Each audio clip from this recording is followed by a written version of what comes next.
Chloe and I are the story. You're just the joke. Locker spray painted, textbooks covered in slurs, lunch knocked to the floor, drenched after gym. Oh, honey, you were never a friend. You were a placeholder. I just needed Julian to see rock bottom so he'd appreciate the upgrade. You've served your purpose. Go back to being invisible. I was standing on the edge of the Westbridge Academy rooftop. Wind cut up under my skirt. My mind went blank. Everyone cheering like they were waiting for a show. Oh God! Is she really gonna jump this time? No chance. She wants Julian's attention. This is just a show. Ivy Lane, stop wasting everyone's time. Just jump already! At her most desperate moment, the original Ivy ended up here, and I took over. System alert. Survival balance activated. Mission. Raise 100,000 within 30 days. Failure penalty. Return to the rooftop ending. Dear system, you just gave me my old job back. I stepped back from the edge. I walked back to class. The second I pushed the door open, a bucket of ice water crashed down from above, white shirt soaked through. The whole class burst out laughing. Welcome back, rooftop princess. Playing the victim didn't work, huh? Needed a cold shower to wake up? The soaked white shirt clung to every curve, the thin fabric hiding nothing. The classroom laughter started loud, then went quiet as the guy's eyes lingered. The original Ivy had always hidden under baggy clothes and thick bangs. Nobody knew what was underneath until now. I didn't curse anyone out. I wiped my face and walked out. Julian was coming down the hall, and the second he saw me, his steps faltered. His eyes dropped to my soaked shirt before he jerked them away, ears going red. What the hell do you want now? Could you tell them to stop? If it comes from you, maybe they'll finally leave me alone. I don't want to be scared to come to school anymore. They do this to you a lot. I almost laughed. He had to know. He just hadn't cared before. It's my fault. I liked someone I never should have. That was my mistake. But Julian, I don't regret liking you. I've cried over you so many times. For the last time, will you wipe my tears away? He didn't speak, but his thumb brushed my cheek in clumsy strokes. His touch was hesitant, filled with the awkward restraint of a guy fighting himself. I watched him lose control, little by little, while my own heart stayed perfectly calm. What men call disgust is often just one teardrop away from raw hunger. Thank you. My first love ends here. I walked away. At the stairwell corner, I glanced back. Julian was still standing there, staring at the hand he'd used to wipe my tears, like it still carried the heat of my skin. Back in the empty dorm, I changed and pushed my bangs off my face in the mirror. The girl staring back was starting to look like me. Bank notification, $10,000 deposited. Right after, a text from an unknown number. This is Julian. I posted a statement on the school forum. I heard they ruined your stuff. This should cover it. Take the money. 10,000. Back in Manhattan, that wasn't enough for one of my clients to buy a handbag. But from a high school kid, it said everything. He wasn't paying for a uniform. He was paying for his own guilt. Thank you, but I can't take this. My books are still usable. My uniform still fits. Take it. This is the least I can do. So bossy. I'm pathetic, aren't I? I said I wouldn't cry over you anymore, but your message is making me tear up again. He went quiet for a long time. I could picture him staring at his phone, guilty, softening, feeling something he was trying hard to bury. Then the dorm door swung open. Chloe, white dress, blonde hair. That sweet smile the whole school knew, but her eyes couldn't hide it. Nice little trick today. You make a scene on the roof, and suddenly Julian is posting statements for you? Honestly, a little disappointing up close. A woman who really knows how to hold a man doesn't need another girl to test him for her. You'd best really be over him, because if you're not, I'll make your life even worse. I tilted my phone screen toward her. I was over him, but then Julian saw my clothes were wet and sent me $10,000. Chloe's face went stiff. Her birthday bracelet from Julian last month had been $5,000. Which old creep actually sent you that? You couldn't get Julian, so you found some rich old man to pay for you? God, you're disgusting. I let my eyes go red and ran. Chloe chased after me, thinking I felt cornered. She had no idea I just needed a bigger audience. If you are going to put on a show, you do it where everyone can see. Ivy, why are you running? Feeling guilty now that everyone knows you took dirty money from some old creep? By the time we reached the lobby, a crowd had already gathered. Chloe saw the audience and switched immediately, her voice turning sweet and wounded. Ivy, I know I was harsh, but I'm only saying this because I care about you. You're my best friend. I can't stand by and watch you destroy yourself over $10,000. Chloe is way too nice. Ivy took money from some old guy, and Chloe still treats her like a friend? Selling herself to an old creep for 10 grand? That's disgusting. I kept my head down and said nothing. I was waiting. Julian always came this way from training. Chloe got bolder and reached for my phone. Give it back! For all you know, the guy has a wife and kids. One casual line, and she'd branded me a homewrecker. This was exactly how she'd backed the original Ivy into a corner, but this time she picked the wrong target. Let her go. The lobby went silent. Julian walked in from training, hair still damp, face ice cold. He didn't even glance at Chloe. He just took my phone back and stepped in front of me. I gave her the money. The color drained from Chloe's face. The crowd erupted. Julian looked down at me. Why didn't you just tell them it was from me? I finally let the tears fall, big drops rolling down, biting my lip to stay quiet. I've already caused you so much trouble. I didn't want to drag you into this again. Julian's expression softened. I got there before he could speak. I'm grateful, Julian. I really am. But for Chloe's sake and yours, we should keep our distance from now on. I turned and ran. From behind, I must have looked like a girl with a broken heart. Only I knew I was running because if I stayed one more second, I'd laugh out loud. Behind me, Chloe tried to explain herself, voice shaking. Julian went quiet, then spoke in a voice cold enough to freeze the whole room. Enough, Chloe! You went way too far today. After that, the open bullying stopped. Nobody dared touch me with Julian's name attached to mine. But the quiet war never ended. Cruel posts on the forum, lunch trays that vanished, nasty notes on my desk. Chloe didn't need to get her hands dirty. She just fed the rumors and let the school's social machine do the rest. I read every post without flinching. This was how elite schools actually worked. No public trials. Just whispers, cold shoulders, and lunch table politics until you had nowhere left to sit. The grinding went on for weeks. Then one afternoon, a guy shoved me hard in the hallway in front of a crowd. Before I could react, Julian appeared and shut it down in 2 sentences. Everyone scattered. It was just the 2 of us left standing there. Why don't you ever fight back? Getting angry just gives them more to use against me. He looked at me for a long moment, something shifting behind his eyes. I'll make sure this doesn't happen again. I gave him a small smile and walked away before he could read anything into it. But I felt his eyes follow me all the way down the hall. Then Chloe made her next move. A spot had opened up at the spring charity gala. The pianist had hurt her wrist, and the performance slot was empty. In the student council meeting, Chloe turned to me with a sweet smile and nominated me in front of everyone. The whole room was already quietly laughing. The old Ivy couldn't speak in front of a class. Putting her on stage at a gala full of board members and donors was a public execution. You're so good at pretending. Let's see how long you can keep it up.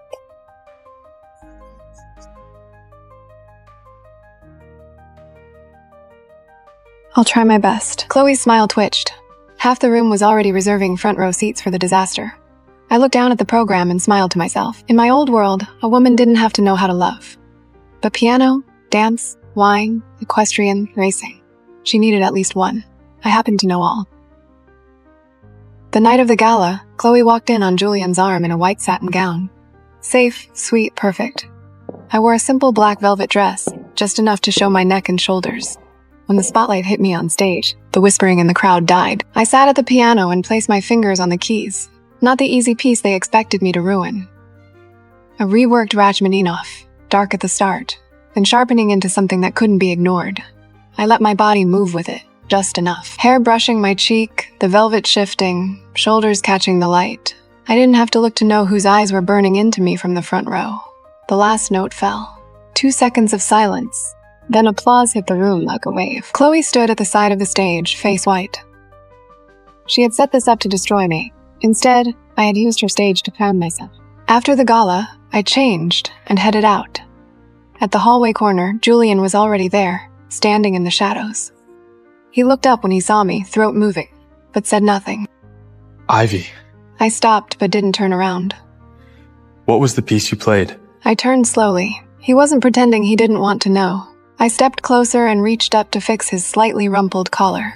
My fingers barely touched him, only for a second, but his whole body went still. It was Max Ritz's. Julian! The gala is over. Are you seriously still hanging around him? I stepped back with an innocent smile. Sorry for bothering you. I turned and walked to the elevator. Steps light. Chloe had cut him off at the perfect moment. Julian had just realized he never really knew me, and now he would spend the whole night wondering what else he had missed. What pulls a man in deepest is not love. It is curiosity. Chloe had lost a few rounds, which meant she was getting ready to hit back. I needed to move somewhere she had no control. In the original story, there was one place Chloe hated more than anything. Apex Club. Members-only racing club outside the city. Rich kid party on the surface. Illegal street racing underneath. Julian loved it because it was forbidden. Chloe wanted him polished and perfect. The old Ivy would never have gone near it. I wasn't her. If Westbridge was Chloe's stage, Apex Club was my hunting ground. Friday night, tight black top, high-waisted pants, leather jacket hanging open, not the crying flower from Westbridge. I looked like trouble. Inside, dark, loud, air thick, with alcohol and burning rubber. Bodies pressed close, the track circling the hill outside like a trap. I'd barely stepped in when a guy appeared, beer in hand. First time here? Something like that. Want me to show you around? Easy to get lost? His gaze dropped to my waist. I smiled like maybe, then walked away. At the bar, I ordered a mocktail, turned slightly sideways, let the jacket slip off one shoulder. Another guy sat down and offered to explain the track. I let him talk. Then I felt heavy, fixed, possessive. Julian was at the edge of the crowd in his black racing jacket, face dark, eyes locked on me. Not coming over. The guy said something. I laughed softly. The water bottle in Julian's hand crumpled. Race time. Julian versus Rex Calloway. Drivers got into position, but Julian stayed put until the staff called his name twice. Rex laughed from his car. Kingsley, losing your head over a girl? You planning your loss? Chloe rushed in and spotted me surrounded at the bar. Her face changed. Ivy, what the hell are you doing here? Watching the race? Do you even know what kind of place this is? I do. That's what makes it fun. Flag dropped. Julian was slow off the line. Chloe ran to the fence. I watched and smiled. He wasn't losing on skill. His head was somewhere else. Third turn coming up. I kept my voice low.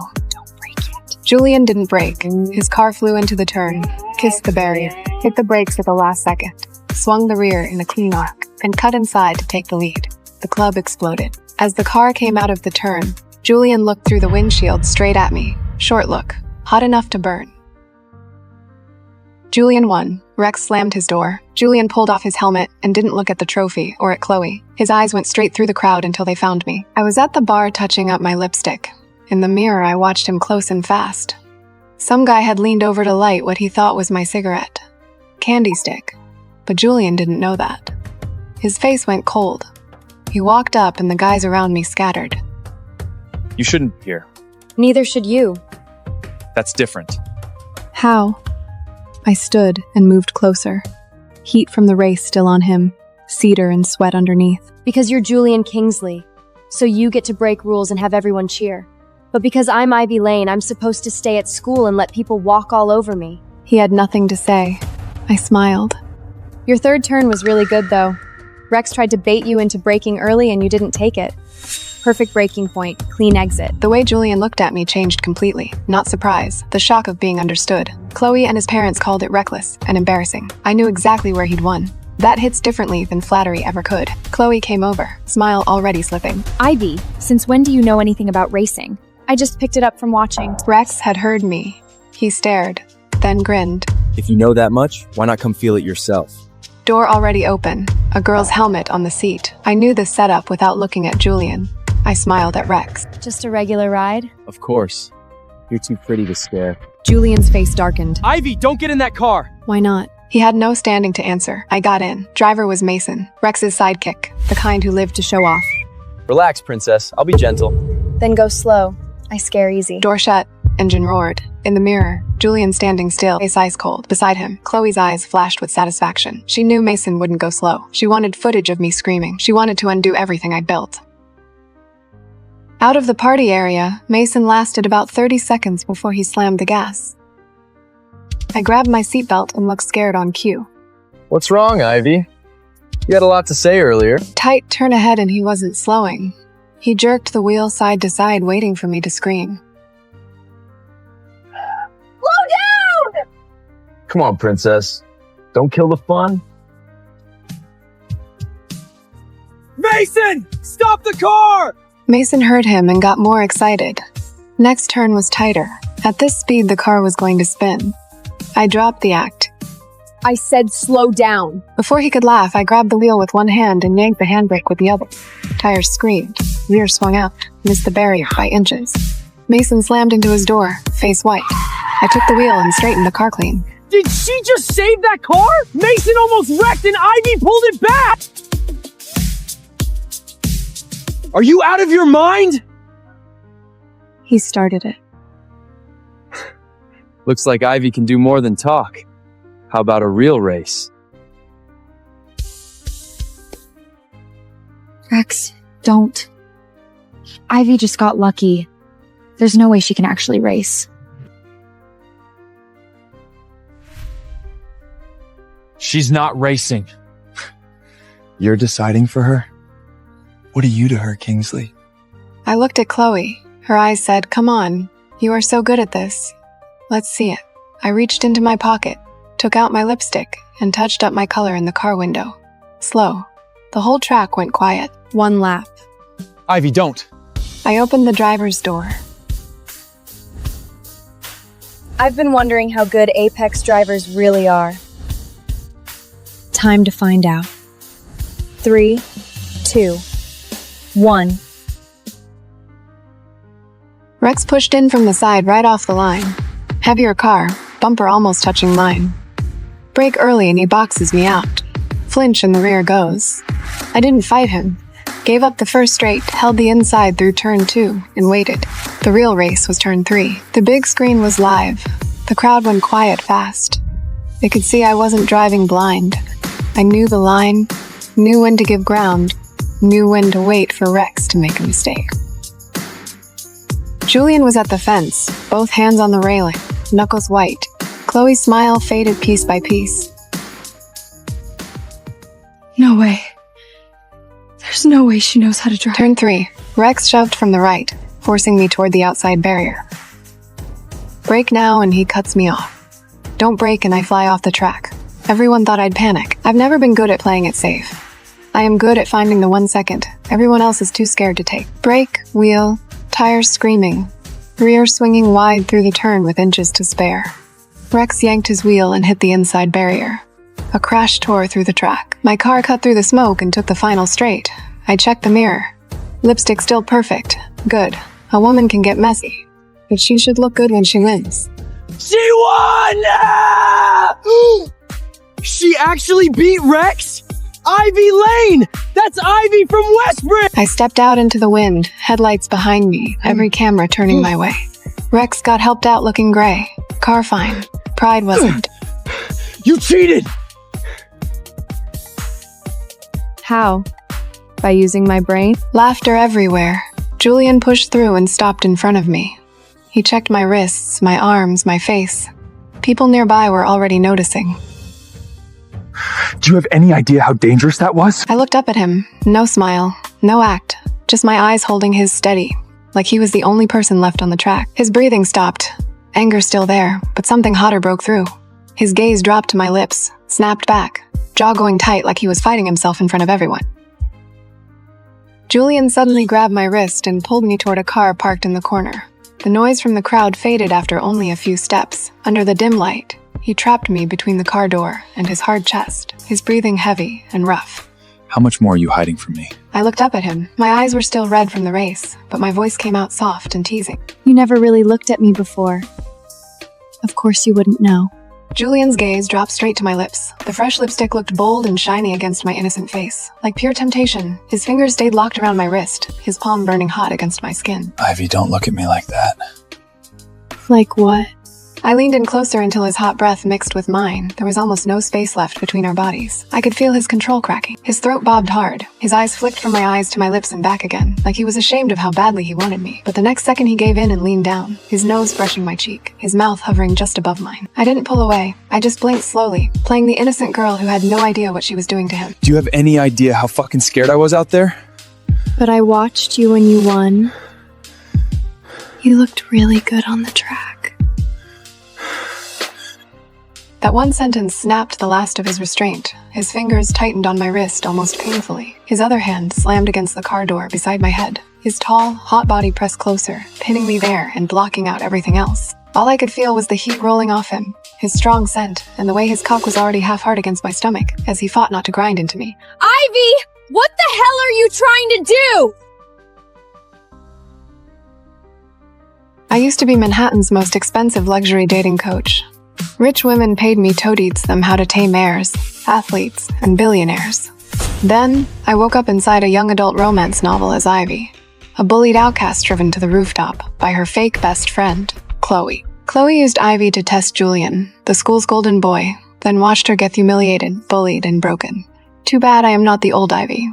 I know exactly how men work. You will play innocent, make Julian obsessed, turn Chloe's perfect love story into my battlefield, and take everything she thought was hers. I was the most expensive luxury dating coach in Manhattan.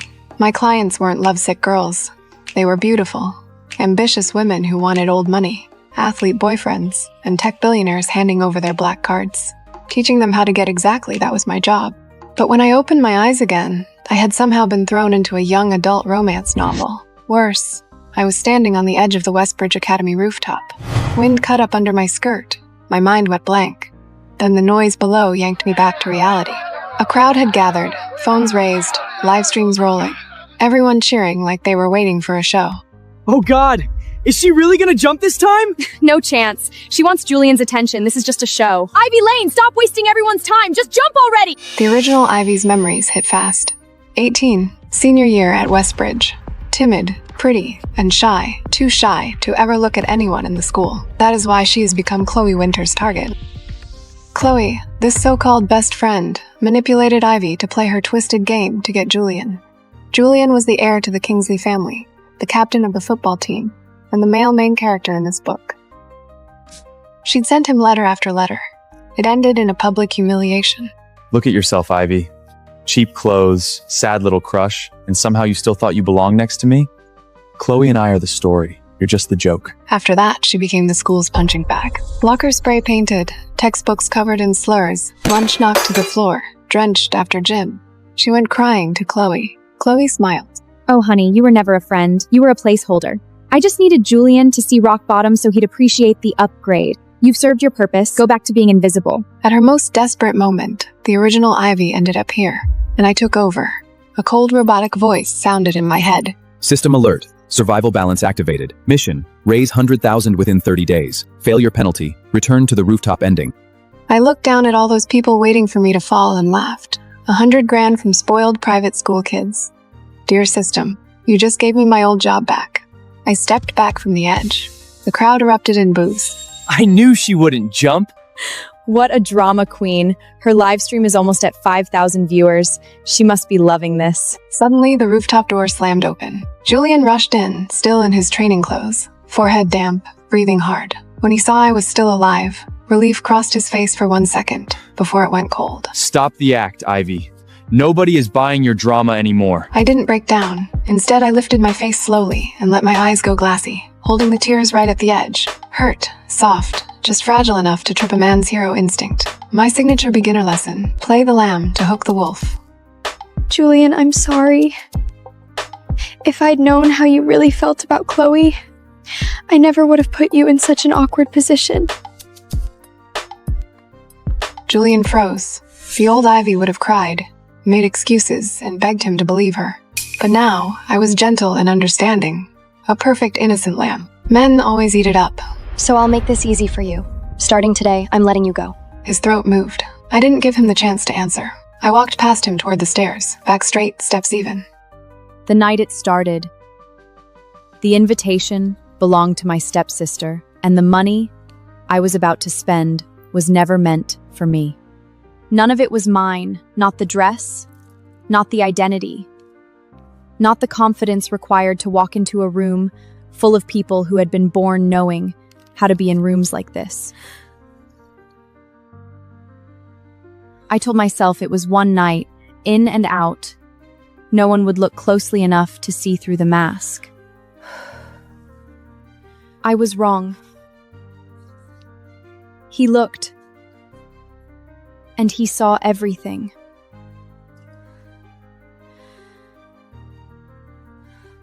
His name was Dante Romano, chairman, crime lord. The kind of man who fills a room without trying and empties it just as easily. He caught my invitation when I dropped it at the entrance. Large hand, unharried grip. Eyes that moved across the pleroma of my mask and found my face beneath it. Before I understood what was happening, he already knew who I was.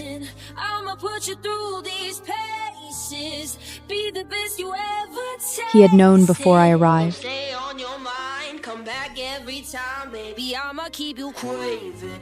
What followed was not what I planned. It was a contract I signed under duress. A name I had to learn to answer to. A war I hadn't asked to be part of. And somewhere inside all of it, somewhere between the gunfire and the gasoline, and a man who poured both over himself to keep me alive, it became something I hadn't planned for either. This is how a woman with nothing becomes someone's everything. This is how a man who controlled everything learned to put the gun down first. I thought signing it would end the war, but it only changed the battlefield. My name is Aria Sinclair. I clean for a living, just enough to keep a roof over my head. I was wiping down the sink in the hotel powder room when the door flew open. Victoria stormed in and lunged for my collar before I could even turn around. Take this off. You're going to the bachelor auction tonight, in my place.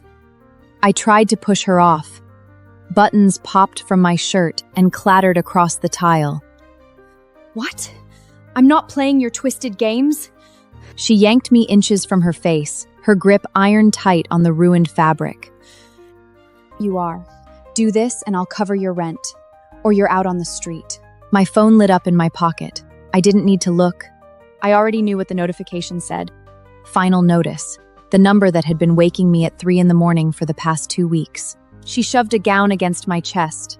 Silk. Expensive. Not mine. You're bidding on Dante Romano. He owns the biggest restaurant empire in North America.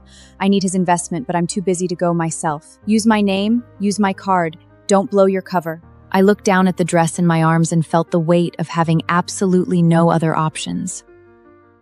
Fine. You promise you'll pay my rent? I promise. Hurry up and change. She left. I stepped into the stall and pulled the gown on in the dark, already composing the version of this night I'd tell myself afterwards. It was just one evening, just one bid, just one name that wasn't mine. I'd be home before midnight. No one would ever know. What I didn't know then, what I couldn't have known, was that Victoria had done me one final cruelty before I'd even left the room. Dante is actually a mafia prince from the most dangerous family in the city. I'm not stupid enough to mess with a monster like him. Try not to get yourself killed tonight, stepsister. She never said it to my face, just thought it. I stepped out in the gown, mask in hand, and walked into the hotel ballroom with $50 in my own bank account and $1 million on her card. The ballroom blazed with chandelier light and old money. I found the seat labeled Victoria Sinclair and lowered myself into it, trying not to look like someone who had never sat anywhere this expensive. There was a plate of prime ribeye on the side table, untouched, like everything else within reach of these women. I picked up the fork without thinking. The steak was perfect. Nobody around me moved. A spotlight hit center stage. The host raised a microphone. Ladies, welcome to the Bachelor Auction. Let the bidding begin. Our premier bachelor tonight, the prince of the Italian restaurant syndicate, Dante Romano. He walked out like the room had been arranged around him. Jacket over one shoulder, silk shirt open at the collar, completely comfortable under 200 pairs of eyes. I stopped chewing. I recognized him instantly. The man from the entrance. The bidding started fast. 50,000, 100, 300, paddles rising across the room. with the easy confidence of women who spent this kind of money weekly. I gripped mine, without raising it, running the numbers in my head. Victoria's card had a limit. 1 million. A failsafe, she'd said. No one would actually bid that high. For a date. The room was slowing. 2 paddles left, then 1. A woman in the front row, cold-eyed, perfectly still. I raised mine.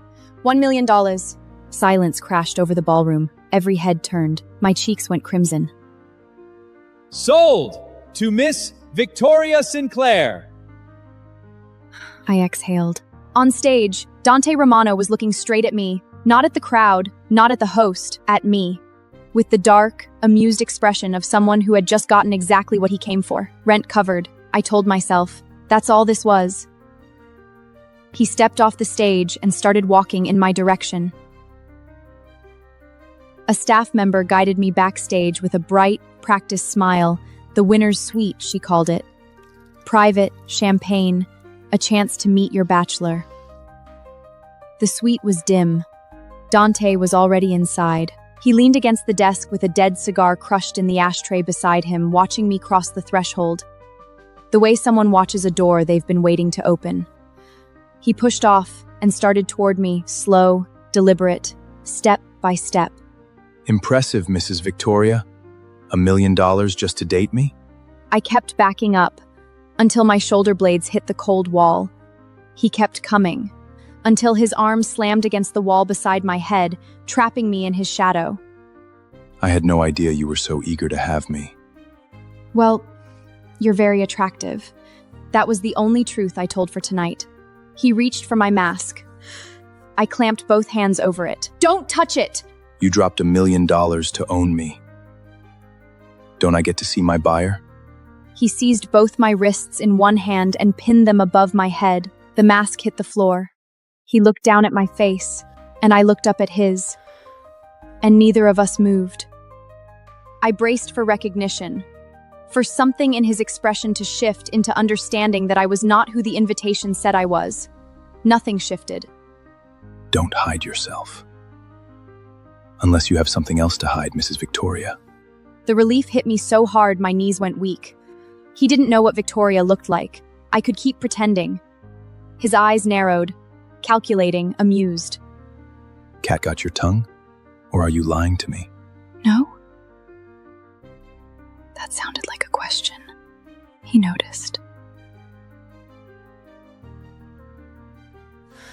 He drove his knee between mine and pressed my back flat against the wall. Don't you want a little taste of your investment first? Before I could answer, he grabbed my hands and flattened my palms against his bare chest. He'd pulled his shirt open while I wasn't paying attention, buttons scattered somewhere. His skin was warm and hard, and I couldn't make my hands move. Touch what you bought. Like your investment so far? I was reaching for it. I couldn't explain why, when the door burst open. Sir, the car is ready. I ripped my hands back. Dante shot Sam a lethal look. Sam's mouth snapped shut. I have somewhere to be. I have to go. I grabbed my gown and bolted. He didn't stop me. That was what I kept turning over on the way home, that he'd let me walk straight out of that suite, without a word. Not because he'd lost interest. Because he didn't need to hold me there. He already had what he came for. I just didn't know what that was yet. The thought sat cold on the back of my neck the whole way to my apartment. I told myself I was being paranoid. I told myself that all the way to my door, my pulse still high, the name on the auction receipt, Victoria Sinclair, starting to feel like something I'd tied around my own neck. Victoria called the next morning. Did you win the bid for Dante? How was he? I pressed a hand to my cheek. My skin still felt warm where he'd touched it. I did what you asked. Now pay my rent. Not yet. You still have to go on the actual date and report back. No date, no rent. She hung up. I stared at the dead phone on the sidewalk, furious, and then a Rolls-Royce Phantom glided to a stop 6 inches from my sneakers. The back Dante stepped out and across the distance in 2 long strides and stopped directly in front of me. I'm taking you on our $1 million date. Sign this. He handed me a folder. I opened it. A marriage contract. A marriage contract? Are you insane? I'm not marrying you. We just met. You don't even know me. He yanked me by the waist, slamming my back against the Rolls-Royce door. His hand closed around both my wrists and pinned them against the hood. He leaned in until his lips were at my ear. I know everything about you. No, you don't. I know you want me so fucking bad. I bet you rub yourself alone at night, wishing it was my fingers inside you. The slap cracked out before I had a conscious thought. His head snapped to the side. I felt the sting across my entire palm. I stared at him. He turned back slowly, touched his cheek with the back of one finger, and looked at me with something that was almost appreciation. I will never marry a man who humiliates me like this. I bolted down the sidewalk and didn't look back. Behind me, I heard Sam's voice, then Dante's, quiet and unhurried. Destroy her home. Make sure she has nowhere to go, except to me. I turned the corner to my street and stopped. Where my building had stood, there was nothing but a mountain of dust and broken concrete. Rebar jutted out at angles. Insulation spilled into the gutter. One of my neighbors sat on the curb holding a plastic bag with everything she'd saved. My landlord stepped out from behind the rubble. 2 men flanked him, the kind with faces that had stopped caring about outcomes a long time ago. Late on rent, Arya. The building is gone! How can you Lease still stands. Pay up, or I'll sell you to cover the debt. One of the men grabbed my chin and looked me over. Pretty little thing. She'll fetch a high price. I twisted away and ran. They caught me in 3 steps, arms clamped around mine, a hand over my mouth. I kicked and screamed into his palm. A Rolls-Royce Phantom hit the corner of the street hard enough to send the landlord scrambling backward. The door flew open. Dante stepped out in a long, dark coat, drew a handgun from inside it, and leveled it at the 3 men without breaking stride. No one touches my wife. The goons dropped to their knees. The landlord followed. Mr. Dante Romano, the Mafia Prince, we didn't know she was yours. I looked at Dante across the rubble, in my work uniform covered in concrete dust, and understood with horrible clarity that this was where he had been leading me all along. Every door he had quietly closed. This exact street corner. This exact moment, nowhere left to go. He had engineered every inch of it. Dante stepped forward and stomped down on one of the goons' legs. The man screamed. The other went rigid. The landlord pressed his forehead to the broken pavement, shaking. Please, Mr. Romano, have mercy. I'll never touch her again, I swear. Dante kicked him hard in the chest, sent him sprawling, and raised the gun. You touched my wife. You're already dead. Then he turned and held the gun out to me. I don't... He yanked me flush against his chest. His free hand slid up and covered my eyes. The world went black. His lips were at my hair. Ever touched a gun? No. He pressed the metal into my hands and closed my fingers around it. Warm hand over my cold ones. His body solid behind mine. Hold it tight. Feel how hard it is. And squeeze. His finger pressed down over mine. The trigger pulled. The shot cracked through the street and tore through my whole body. He uncovered my eyes. The 3 men were still there. Kneeling, clutching their heads, gasping, unharmed. The landlord let out a broken, relieved laugh. Blanks. I stood in the street with the gun in both hands, shaking so hard I could feel it in my jaw, and Dante leaned close to my ear. How did you feel when you pulled the trigger? I was scared. You can't be scared. You are a mafia wife. Watch and learn. He took the gun back, spun the calendar, and fired 3 times. The men dropped and didn't get up. I clamped both hands over my mouth. Dante holstered the weapon and turned to me like the bodies behind him were furniture. He tipped my chin up with 2 fingers and looked at my face. These are the consequences of messing with the mafia. He was watching my expression with the same dark amusement he'd worn at the auction. I understood then, in the worst possible way, that he found me entertaining. If he ever found out I had lied to him, if he ever found out I was not Victoria, that I was just Arya, just a cleaner, this was what he would do. Sam appeared at his shoulder and held out a marriage contract. The corner was splattered with something dark. Dante took it and offered it to me without blinking. Since you're homeless now, sign the contract and marry me. My protection is your only option. What if I don't want to? Dozens of armed men closed in from every direction, materialized from the edges of the street, from alleyways, from behind the rubble, every weapon leveled at the space around me. I don't think you have a choice. I looked at the contract in my trembling hands. The ink blurred. I looked up at his face, the absolute absence of doubt in it, and picked up the pen. My name appeared on the line in small, shaking letters. He watched it happen. Something in his expression shifted. Not softened, but settled. The patience of a man whose plan had finally reached its last step. All around us, the armed men lowered their weapons in unison. The bridal dressing room was all mirrors and ivory light.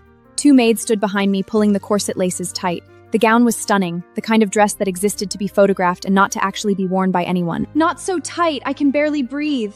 They looked at each other and tug again. Then, the door opened. The maids left without a word. In the mirror, Dante appeared behind me. Too tight?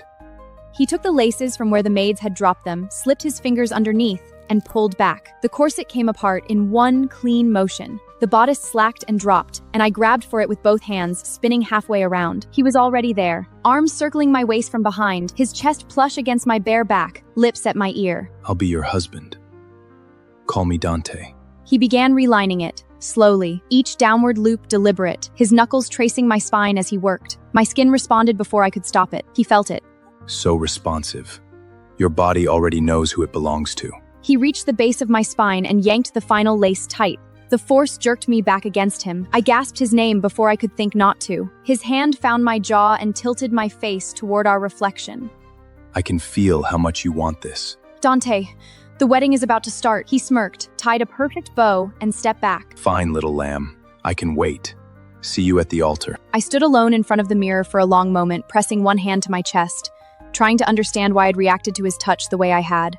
I didn't find an answer before the music started. Dante led me down the aisle. The church was full. Hundreds of faces I didn't know watched us walk toward the priest, who stood with the patient expression of a man who had performed this ceremony in front of dangerous people before and knew better than to show nerves. Dante stopped beside me at the altar. He turned. I turned. Our eyes met, and neither of us looked away. Do you, Victoria, take this man to be your lawfully wedded husband? Dante watched me, the trace of a smile at the corner of his mouth. Knowing, private, pointed directly at me and no one else. I opened my mouth. I was never Victoria, and I was about to vow and marry a dangerous mafia prince. I didn't have any other choices. I do.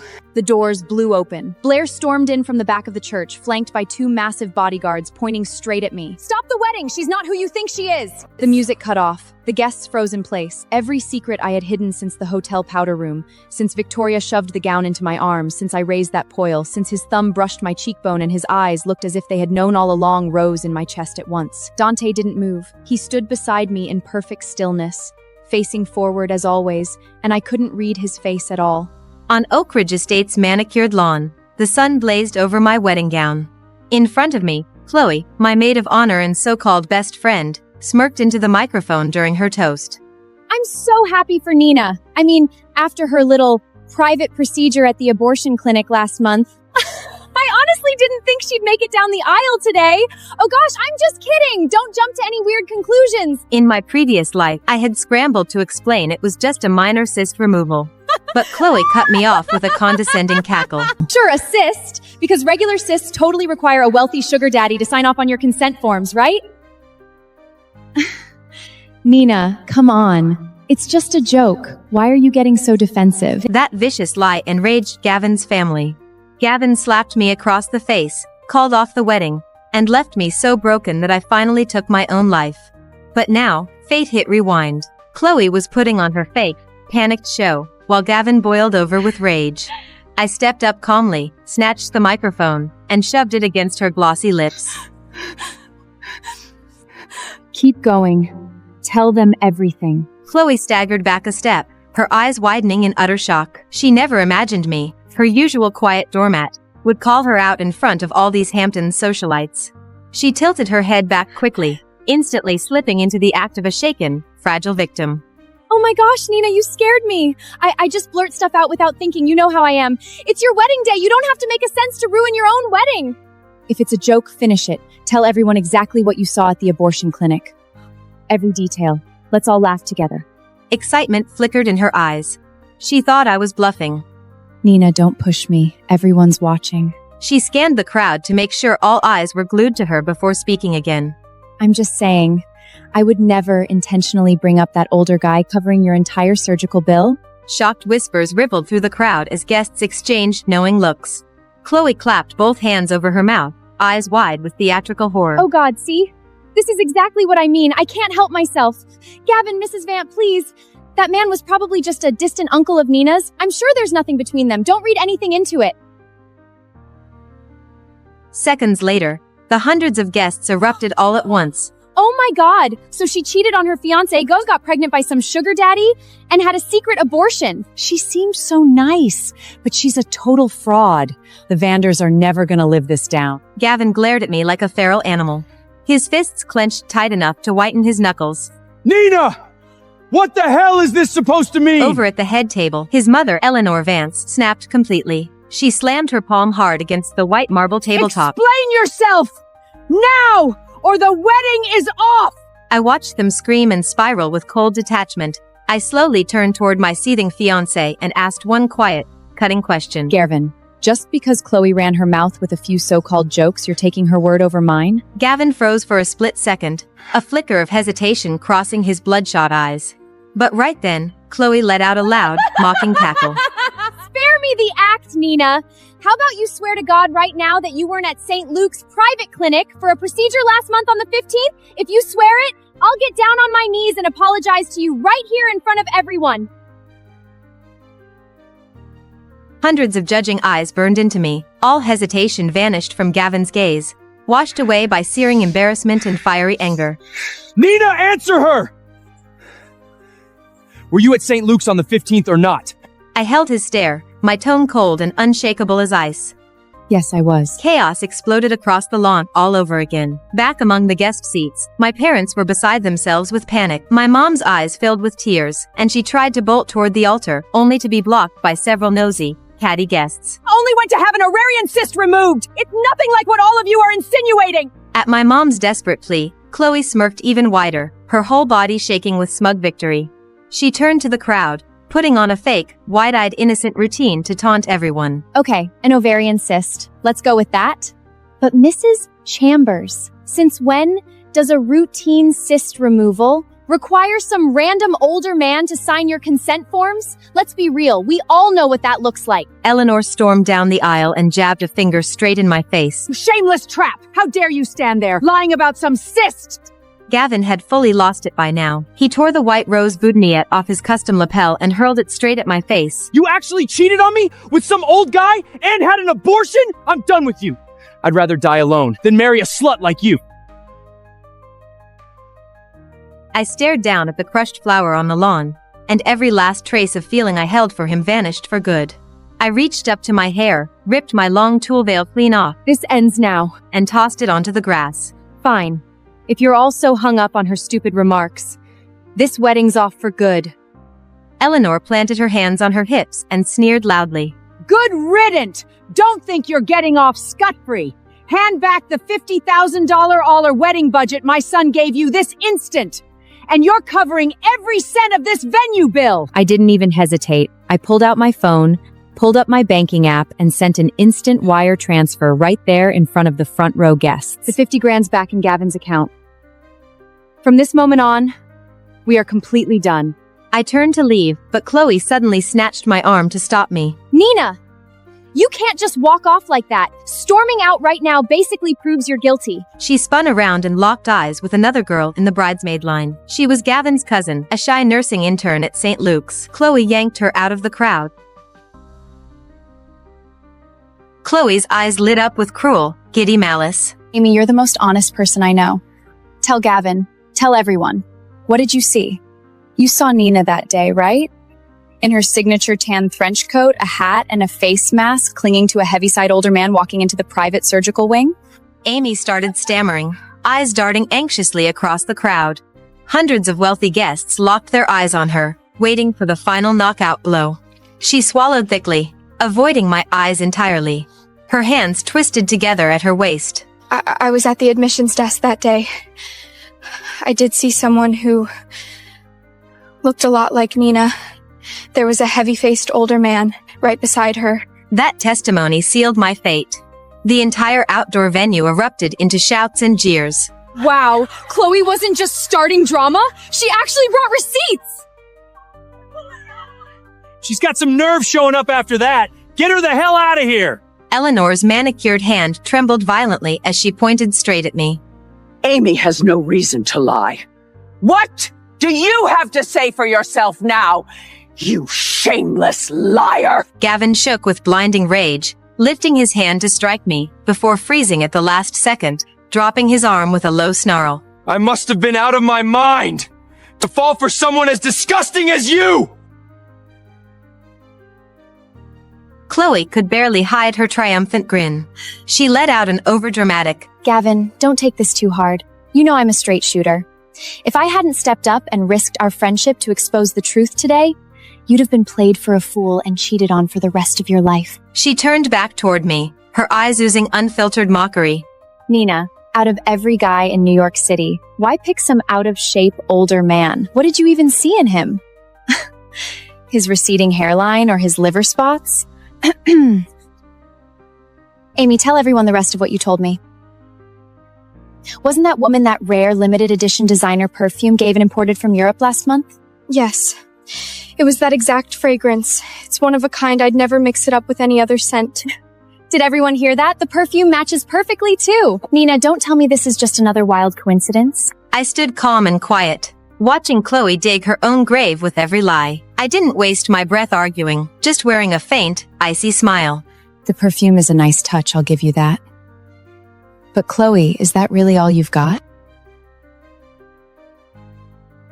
Chloe rolled her eyes. I didn't want to drag your name through the mud like this, Nina. But you're utterly shameless!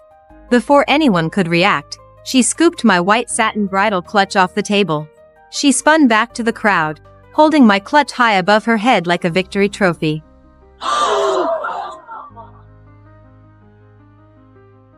Don't hate me for prying, everyone. I was helping Nina organize her wedding cards earlier, and I felt something hard at the bottom of her bag by accident. She ripped the clutch zipper open, flipped it upside down, and shook it hard. A lipstick, pressed powder compact, and tissues spilled across the lawn. Alongside them fell a sealed pillbox, a crumpled document, and a gold hotel key card. Chloe snatched the paper instantly and held it up for the whole crowd to see. Look at this, everyone! A positive 7-week ultrasound. Then she flicked the pillbox with the toe of her heel, sending it skittering away. And this! Mifepriston! Abortion pills! She clapped a hand over her mouth, putting on a devastated fake act. Didn't you claim it was just an ovarian cyst? Oh God, what am I saying? Everyone, just forget it! I'm sure there's a perfectly logical explanation for why our innocent bride has abortion pills in her bag. Right? The crowd erupted into chaotic gasps and outraged whispers. Gavin lost every last shred of control, smashing the nearby champagne tower to pieces. He grabbed a sharp broken glass stem and lunged straight at me. Go to hell, you lying bitch! I threw myself back just in time. Gavin lunged past me, the broken glass in his hand brushing inches from my face. Chloe let out a fake shriek and threw her arms around Gavin to hold him back. Gavin, calm down! She's not worth ruining your entire life and ending up in jail! She glanced back at me, dripping with smug triumph. Nina, look at the mess you've landed yourself in. Why even bother putting on a brave face? Get on your knees and beg Gavin and Mrs. Vance for forgiveness right now.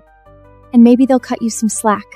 The surrounding guests piled on, pointing and shouting accusations my way. I stepped straight up to Chloe and glanced down at the abortion pills scattered on the grass. Chloe, you're telling everyone all these items fell out of my bridal clutch? Obviously they did. It happened right in front of everyone. Are you gonna claim I planted this stuff? You're 100% certain about that?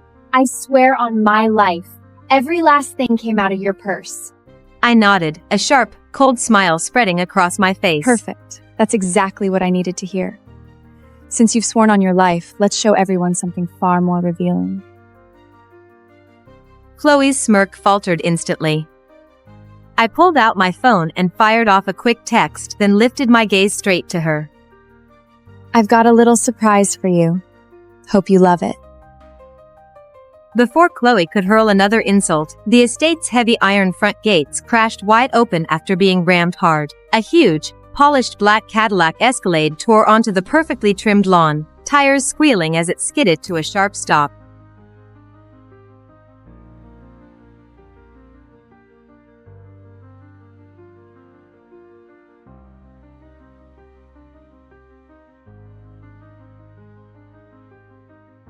Don, la signorina Bianca ti sta aspettando al piano di sopra. È così impaziente? Digli di aspettare ancora un po'. La sottfiscerò di sicuro stasera. Com'è il gusto di quell'ucchialino? Come una giovane pesca, molto tendero.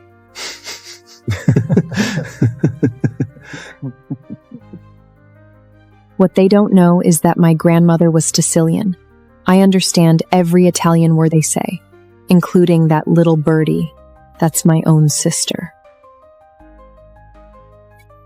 Baby, what's wrong? Nothing. I'm going to have a drink with the brothers. Wait for me.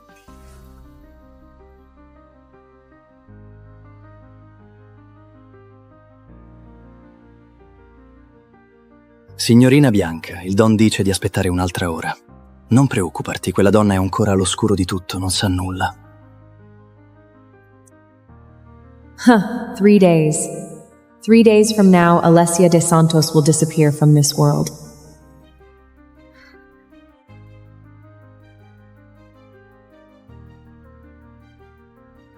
Baby, why are you here alone? Did you miss me that much? I should have neglected you. I just wanted to get some air, and I wanted to ask you, would you ever betray me? You know, I made a vow, if I ever betray you, may I never find you again, may I never see you again in this lifetime. Then you'd better remember what you said, and the oath you swore to God. I will never betray you. I swear on the family honor. Too bad. You already have. And that person is my own sister. She's upstairs right now.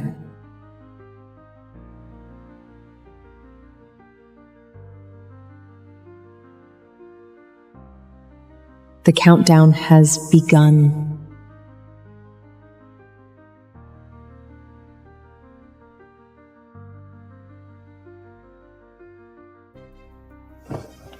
Are you tired? Not really.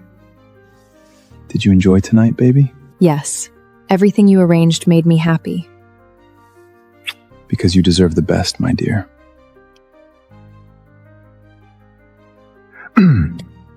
By the way, do you want to know what we were just talking about? Enzo was talking about a family on the West Coast, that Don had a mistress, his wife found out, and now they're getting a divorce. Then what do you think? Where did that Don go wrong? He was wrong to get caught. Just kidding. Of course not. He was wrong to betray her. I've said it before. Betraying your woman is betraying your own throne. Then you'd better not follow his example. Don't worry. I never will. You say never. But from the moment you walked in until now, you've looked at the stairs 3 times. What are you looking at? Donna, la signorina Bianca ha mal di stomaco. Vuole che tu vaya su a troverla. Degli prendere prima una mezzina. Sta norma non sarà possibile. Ha detto che potrebbe essere in casta. Vado su tra poco. Honey, there's some urgent family matter. I need to go take care of it. Now? Yes. You go to sleep first. I'll be back soon. Okay.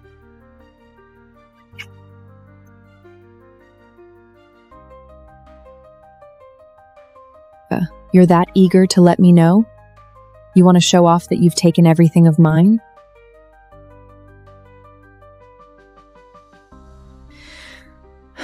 Alessia? It's so late? Professor, I've accepted the invitation. My God, that's great news. Have you made up your mind? Yes. What happened?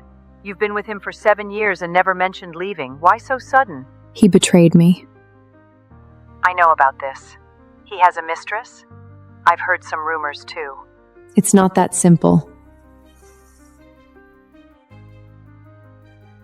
He also touched my own sister.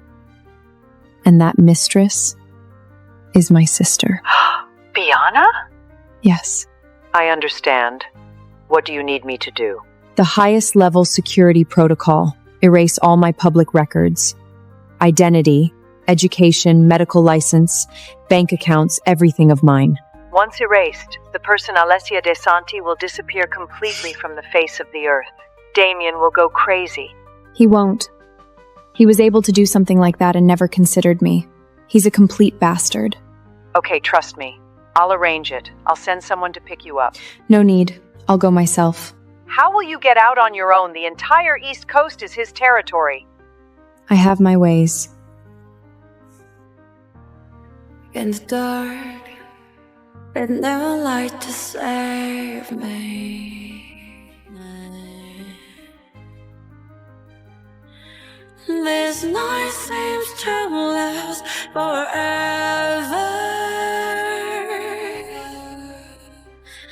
Am I meant to 7 years ago, you put this ring on my finger and said I was your one and only queen. 7 years later, I'm giving back everything you gave me.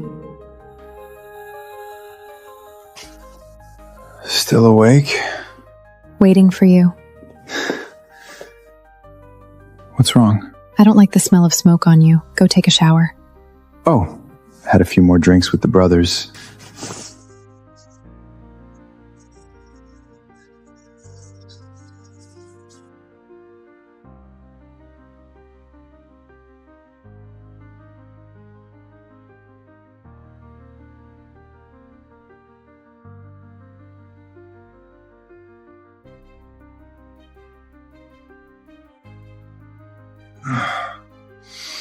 Good night, wife.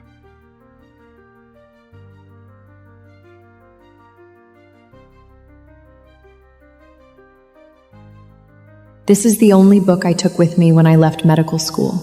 Damien said I wouldn't need any of this as Tunbioraning. After marrying him, he would take care of me for life.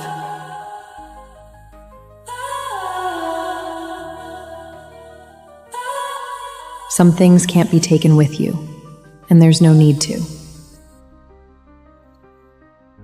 2 weeks ago, when I got this result, the first person I wanted to tell was him. I'm sorry, my child. Mom can't let you live in a lie.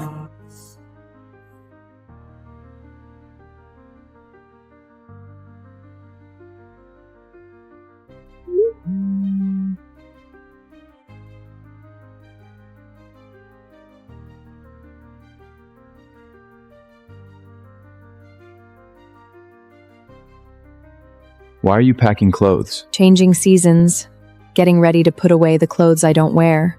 I have to go out this afternoon. Might not come back tonight. Family business again? Yes, some trouble with the Romano family. Be careful.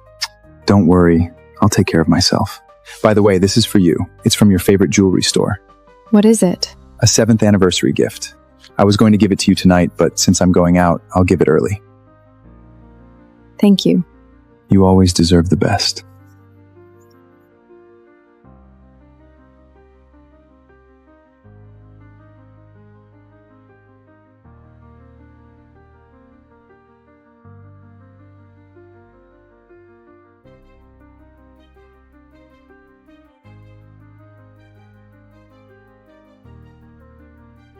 The security protocol has been approved. Your new identity will to effect in 48 hours. By then, all public records related to Alexia de Santos will be erased.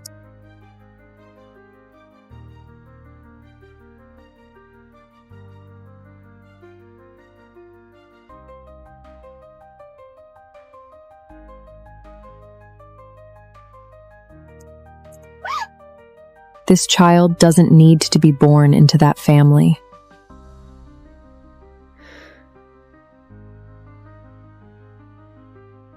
In 2 days, you'll understand everything.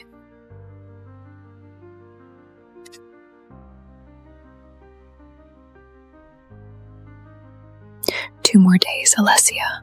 Hang in there. You can do this.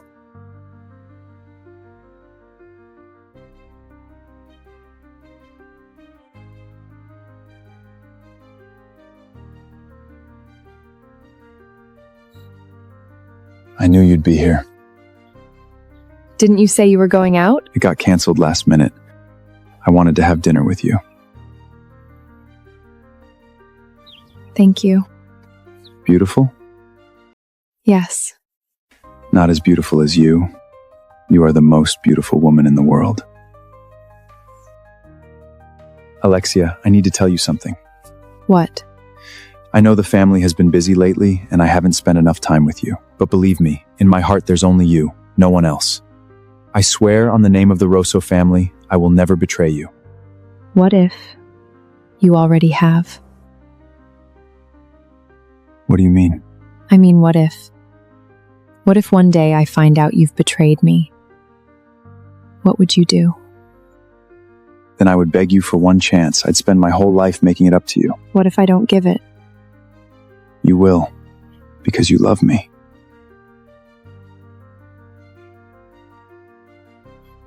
Damien, you said that if you betrayed me, may you never find me again.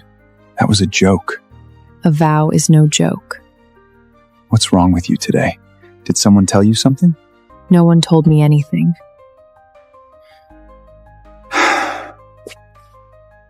Don't overthink it. You are my queen. Always. You say I'm your queen. But on your throne sits my sister. I'm not going anywhere tonight. I'll stay with you. Okay. Come on, I had the kitchen. Make your favorite dishes. Go eat something first. I'll come keep you company later.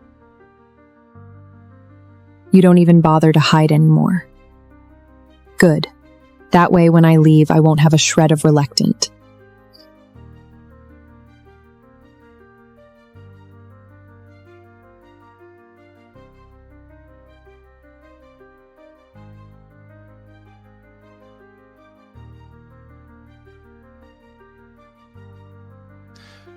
Donna, do you need any help? No, just donating some old clothes. I'll have someone send them to charity. Okay, thank you. Alfred? Donna? Damien, did Damia come home last night? The Dawn came back around 3 in the morning. I see. 3 in the morning. That familiar perfume smell again, I suppose.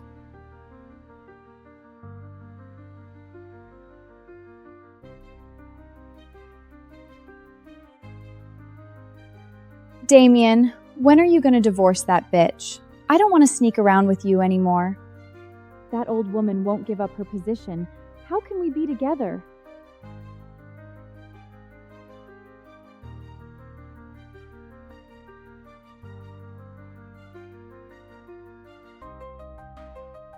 Sis, what are you doing here? This is my home. Why wouldn't I be here? Oh, right. I almost forgot.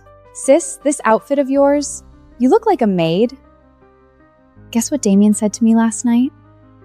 He said I'm younger than you, prettier than you, and better in bed than you. Are you done? If you're done, get out. This is not a place where an outsider like you can come and go as you please. Ridiculous. You think you're still the high and mighty Donna? Let me tell you, Damien stopped loving you a long time ago. Whether he loves me or not doesn't matter. What mattered is, long as I'm still in this scission, you can only sneak around like a rap. Just you wait.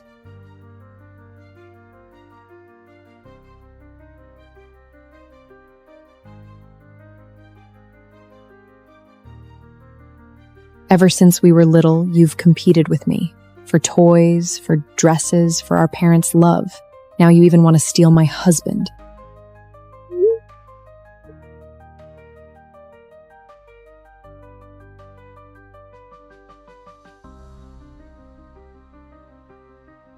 Tomorrow, everything ends.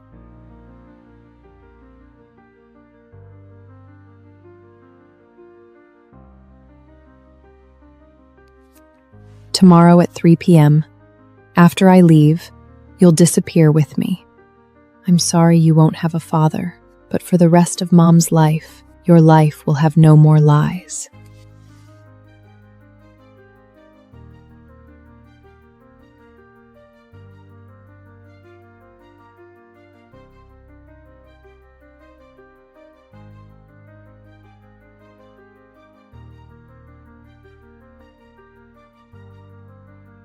What a pity.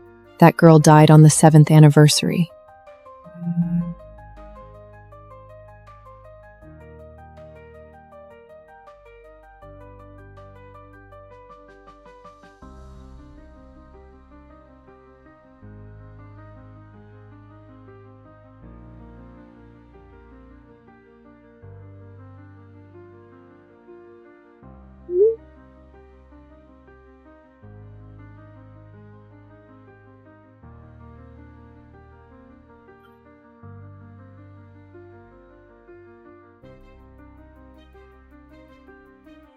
Damian.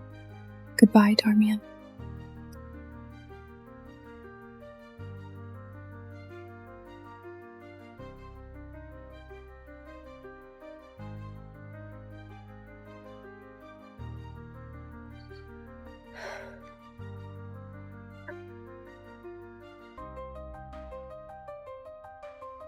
Straight to the lab?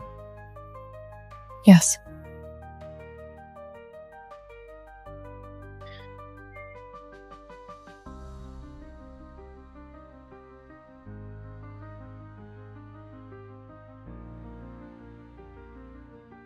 Wait a minute, pull over.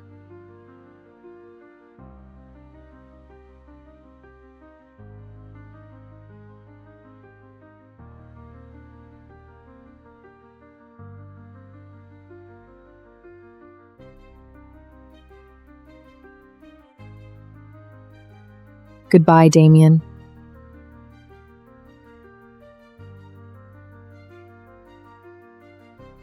From now on, Alessia DeSantis no longer exists.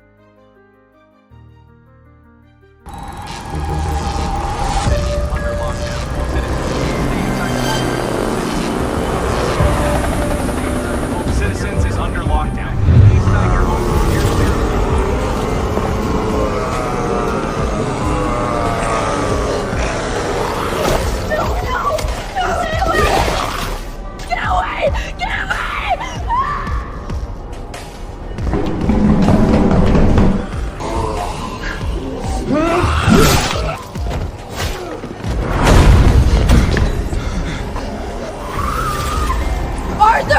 Arthur, help me! Arthur, please don't leave me! Help me! I'm so scared, I can't breathe.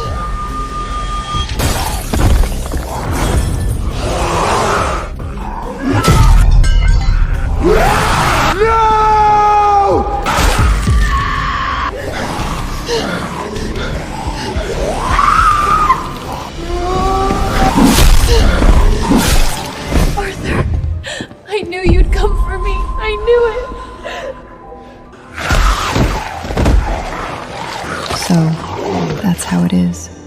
So from the very beginning, I was never the one he would save. The Ford family has established the ARC Safe Zone. The gene-based cure, codenamed Noah, is now in late-stage clinical trials. All survivors report to Sector E7 immediately.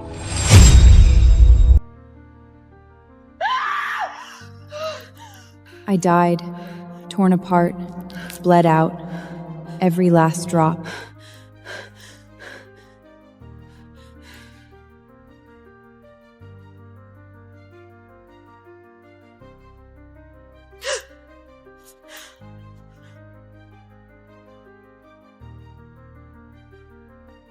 I'm alive. Now I'm back. Back when I can change everything.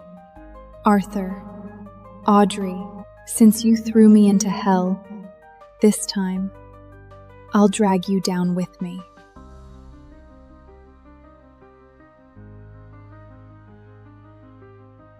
New viral mutations have been reported across multiple regions. Citizens are advised to avoid going out after dark. Ford Group's ARC base has entered final preparation. This time, none of you will ever use me again. No. Mom, if you make me marry that man in a coma, I'll take them right now. I mean it! No! Stop!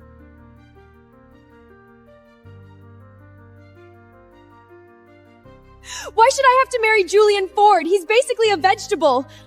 I'd rather die than marry some useless guy stuck in a bed. Serena's the older sister. Let her marry him.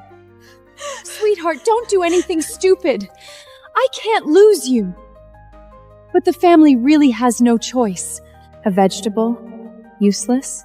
I'll marry Julian Ford in your place. But I have 3 terms. Go on. First, 20% of Kane Group transferred to me by the end of the week. That was my mother Anna's dowry, her life's work. You should have returned it years ago. Have you lost your mind? That's the family business! Second, after the wedding, I take full control of every patent my mother left behind. No one touches them but me. Third, reassign Arthur to Audrey. Arthur, he's your personal bodyguard. Haven't you I'm done with this whole bodyguard and hair rest game. And honestly, it suits her better anyway. The WHO is warning of a deadly new virus spreading over bees. Border controls have been tightened, and all travelers are now under mandatory quarantine. Your name. And one good reason I should keep you. Arthur Smith. Nothing gets close to you on my watch. It's really him? I swear. The second you're in danger, I'm there. With my life, if that's what it takes. You. 24/7. Personal protection. Multiple riots have broken out across the city. Reports of infected attacks. Arthur. Come here. Give me a hand. Arthur. My head is killing me. Miss Kane, please control yourself.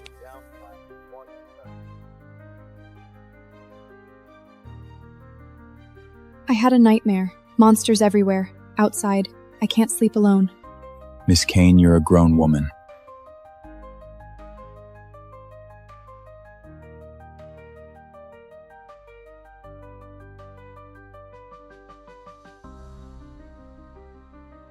Help! Arthur! Help me!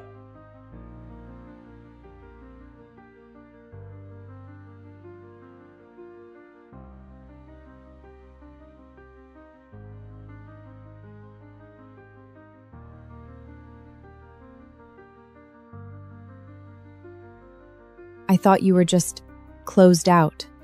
Until that day. Until I saw you with her photo. And heard that call.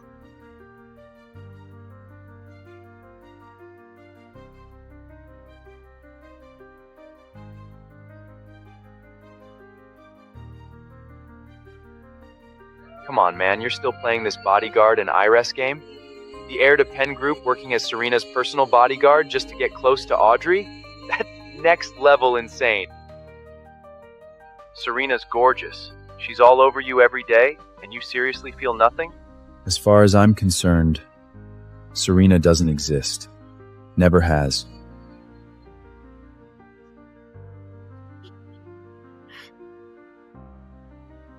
The virus is mutating faster than projected.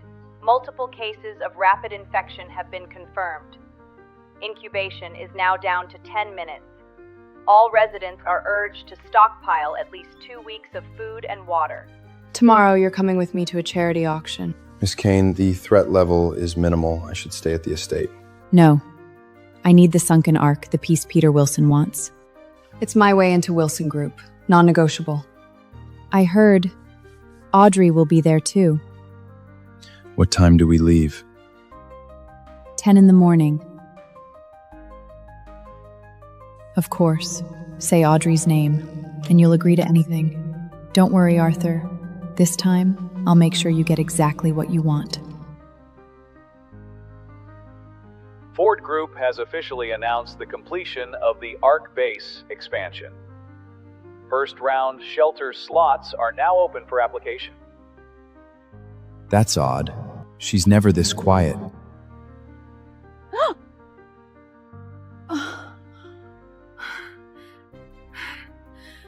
Arthur. Arthur, help me put this on. Miss Kane, one of the maids can help you with that. But I want you to do it.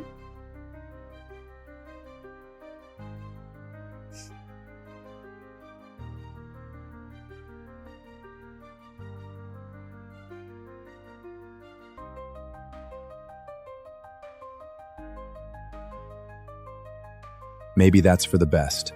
Less of a headache.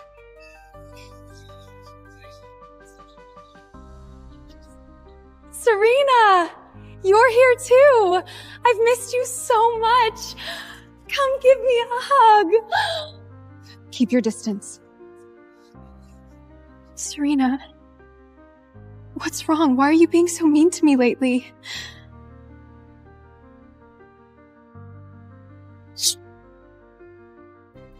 Miss Kane, we should take our seats.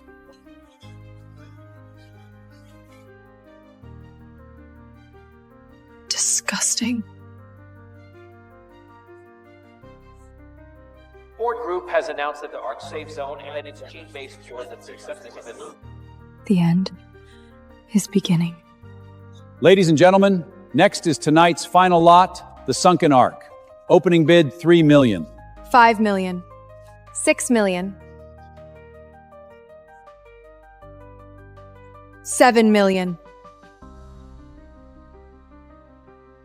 7 million once. 7 million twice.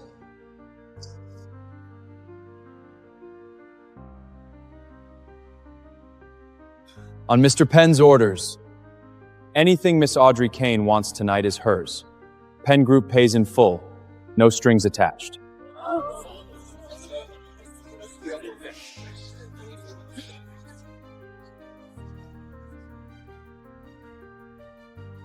Miss Kane, looks like you don't have strong enough backing after all. The Sunken Ark is off the table. So are we. No, Mr. Wilson. I have other patents. I can go higher. I can... No. It's chaos out there. I'm getting back to my safe house. Good luck.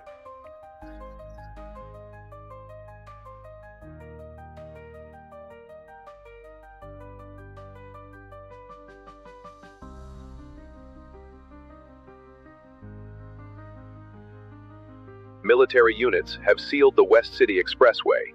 The pathogen is spreading beyond projections. All residents, shelter in place. Curfew is effective immediately. Violators will be detained.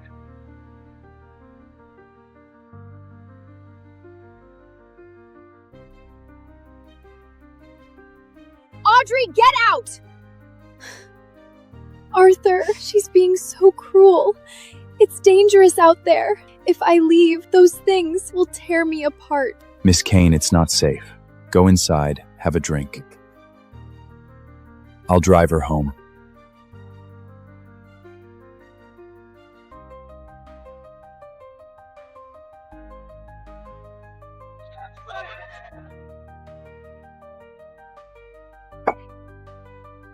Don't follow me.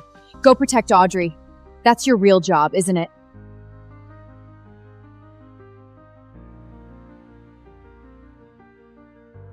Arthur, I'm dizzy. I think I had too much. Can you take me home? It's so loud. I'm scared. You all right? Please take me home. I don't want to stay here. Look, she's having the time of her life. She doesn't need you.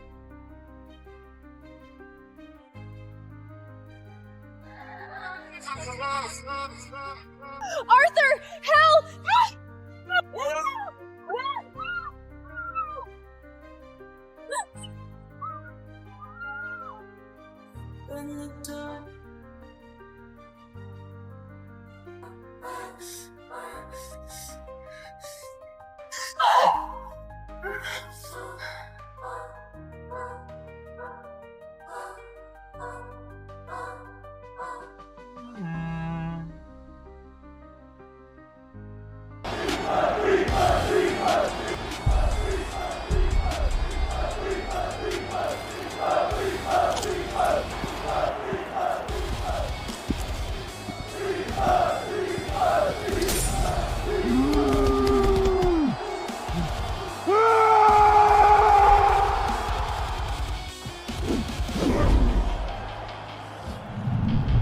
Folks, the Dark Horse is for real! He's got the Reaper backpedaling!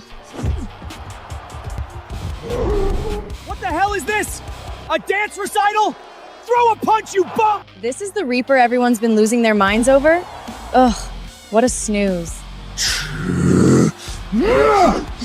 Quit dancing around, Reaper! Fight me like a man! You're the Dark Horse everyone's so scared of? Man, what a letdown.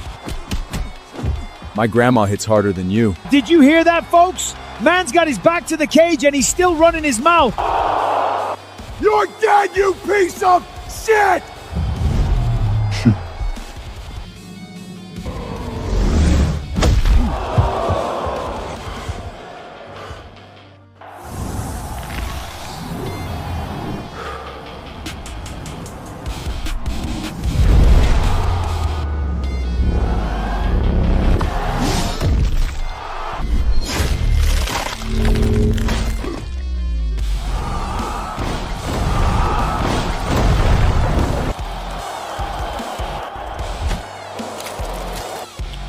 my god!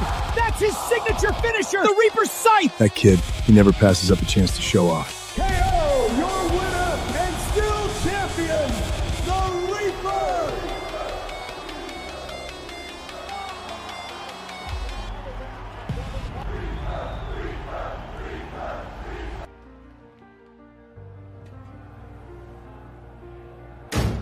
Congratulations. This one's for you, Coach. There wouldn't be a Reaper without you in my corner. Watch out!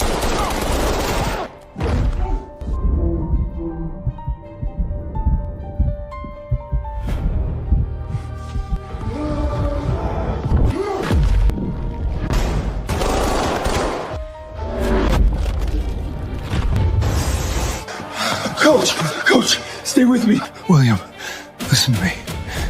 Before the fight, a man came to me, Salvatore, a fixer, wanted you to throw it. I told him to go to hell. Don't talk, please, don't talk. These are his men. You watch your back. Promise me. Take care of my girl. Take care of Elena.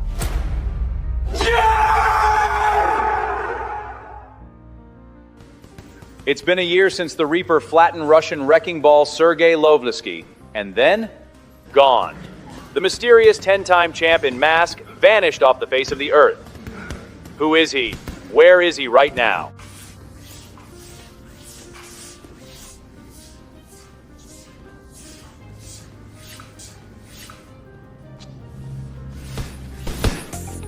I'm telling you guys, Coach Gray trained the Reaper, and he trained me. He even taught me the Reaper's Scythe. Watch.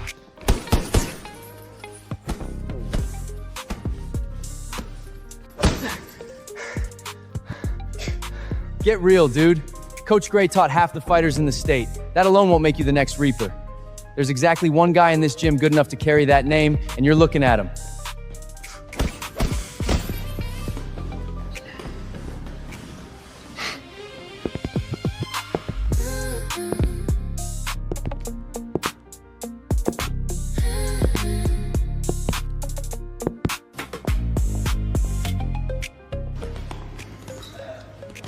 Yo, shit for brains. Yeah, you, mop joppy. You really think a girl like Elena is ever gonna look twice at a toilet scubbing loser? Keep your eyes off her, or I'll knock them clean out of your skull.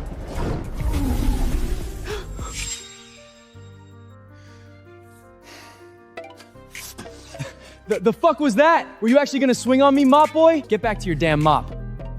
Sloppy footwork. Telegraphs every punch. Hand speed's a joke. That's it! I'll show you hand speed, you... Wet floor. Watch your step. Oh my god, bro! You just got owned by the fucking janitor! No, it's worse! You just got KO'd by the janitor's mop! Dude, I'm framing this! Shut up! I slipped, alright? You lucky little shit! Hey, knock it off! You three got all that energy? Good. 100 burpees. Now. William, come by my office in a bit. I need to tell you something. Sure thing. Remember what I told you? Keep your eyes off Elena, you little shit. Yeah. Listen up, mop boy. Elena pities you. That's the only reason she took you in off the streets. And if you dare make a move on her, I'll crack your skull open. Capiche? Stay away from Elena. She's way out of your league, trash. It's been a while since I trained. Let's see if I'm rusty.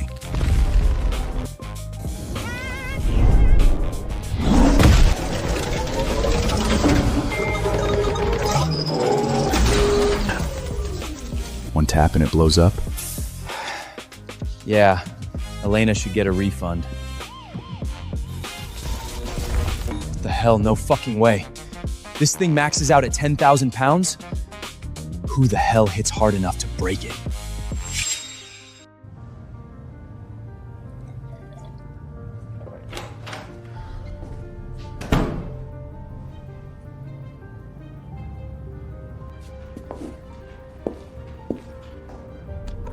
I don't know how to say this, William. Gray's gym is done. What? Elena, I'm not taking your money. You took me in.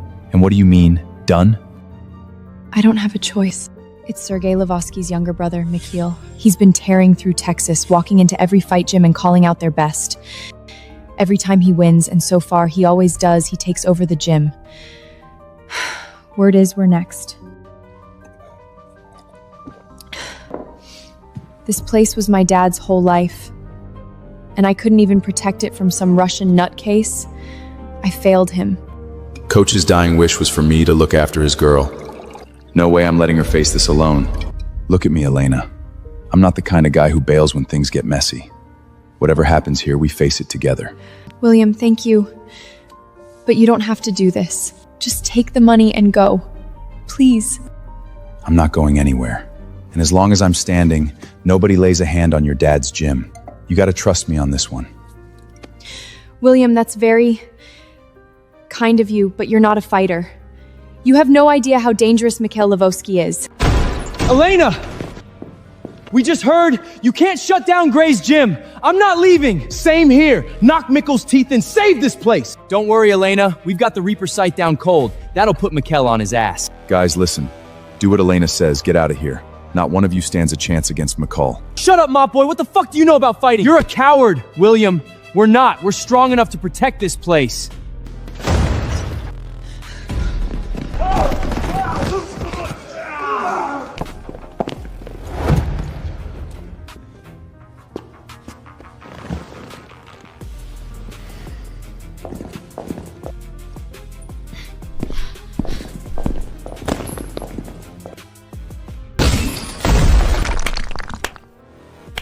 Holy shit.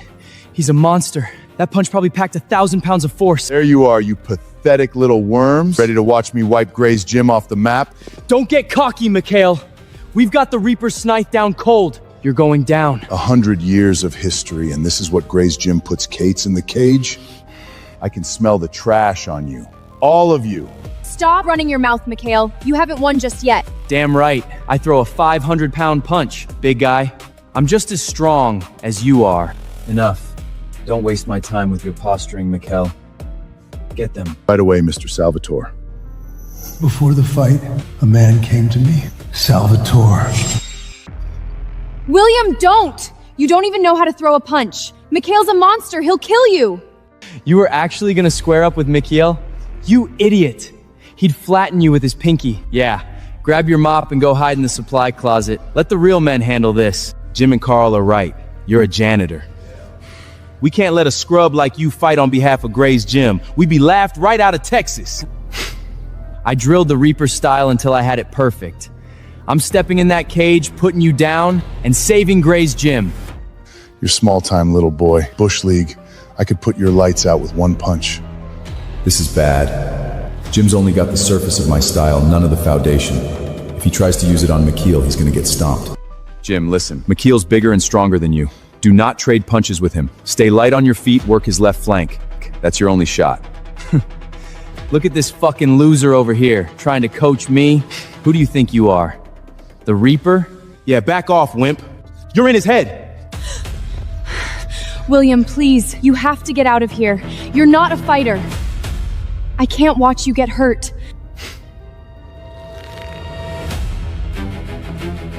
Come and get it, Mikhail Lavoski. I'm gonna give you a front row seat to the Reaper's scythe.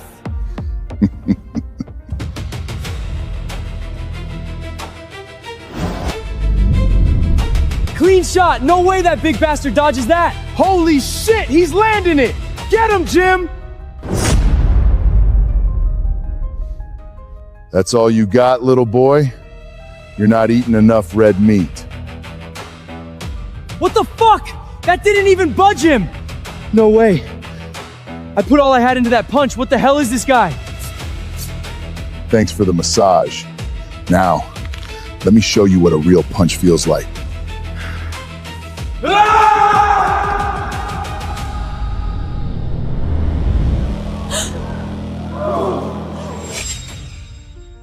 William was right. Mikhail's way stronger than Jim. He shouldn't have fought him head on.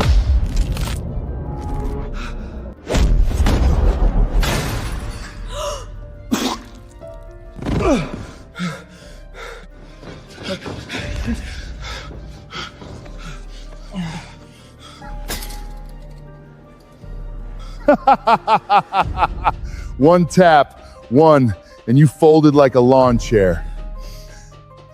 You wasted every day you spent in this gym, little boy. And James Gray, legendary coach my ass. Legendary fraud. Keep my father's name out of your fucking mouth. My father trained the 10-time champion, the Reaper. They're both legends in this sport. You don't get to disrespect him. Oh, right. That Reaper. Funny, I don't see him anywhere. Reaper! You home? I'm stronger than my brother Sergey ever was. And every so-called champion in this state, I've put them all to sleep. Gray's gym is done. I'm taking this dump over and renaming it Mikhail's House of Pain. Unless you got the Reaper hiding in a locker somewhere, maybe he can crawl out and save your ass. Over my dead body. My father put his life's work into this gym. That body, huh? Tell you what, sweetheart.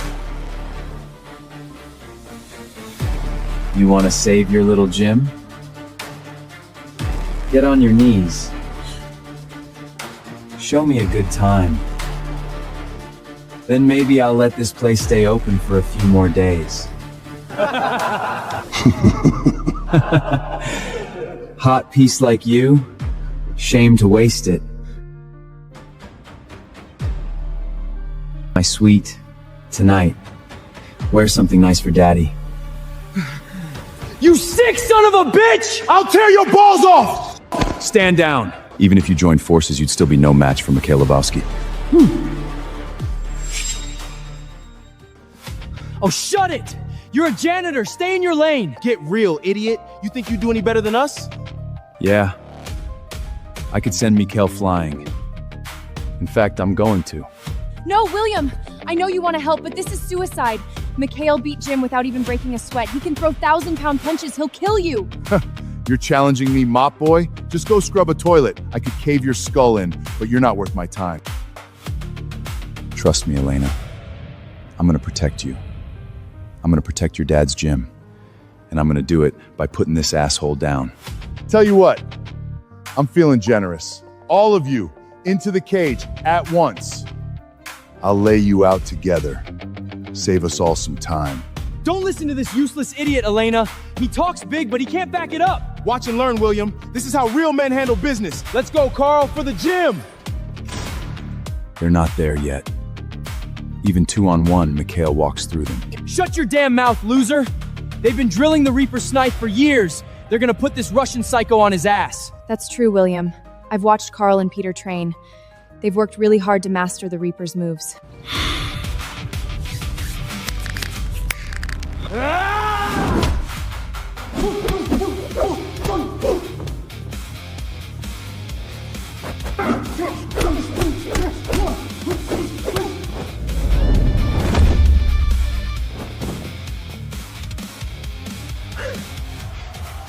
Let's go, Carl! Get him, Peter! Take out the trash!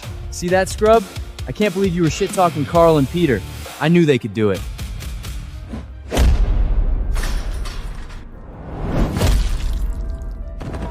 Knockout!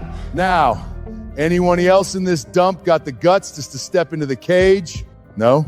Yeah, I didn't think so. Now, all of you, on your knees, say it. We belong to you, Mr. Lebowski. Never! You're taking this gym over my dead body. Go ahead, kill me for it. Look at this little spitfire. You got a mouth on you, sweetheart. Big mistake. The fighters of Gray's gym don't kneel. Not to you, not to anyone. You want this gym? You're going through me. So this is what Gray's gym has come to, hiding behind a woman? Are there any real men left in this dump? There's still one. I'll take you on.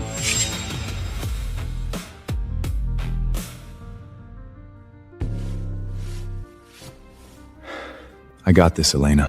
William, don't! You don't have to be a fighter. There's no way you can't beat this monster. You're a goddamn janitor. We can't let you fight for Gray's gym. We'd be the joke of every gym in Texas. Yeah, Want to do something for the gym? Then shut up and stop embarrassing us. You can sweet talk Elena all day, scrub. But pretty words don't mean shit when Mikkel's fist comes calling. I promised you, Elena. As long as I'm standing, nobody lays a hand on this place. Besides, Mikkel Lavoski's just a juiced-up meathead who thinks size makes him a fighter. Jesus Christ, this guy talks a lot of shit. Who do you think you are, the Reaper? Hey, punk. You step 1 foot in this cage, I'm caving your face in. 1 punch, lights out. William, don't! Please! Trust me, Elena.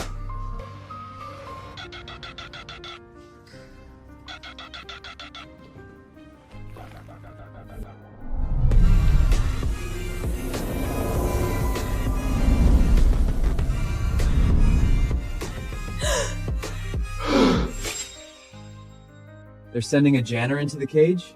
Wow. Gray's gym is really scraping the bottom of the barrel now. Having second thoughts, punk? I can't believe a toilet scrubber had the guts to run his mouth at me. But nah, I'm gonna take my sweet time with you. I want you to feel every second before you die. You're not helping, William. You step in that cage, you're a disgrace.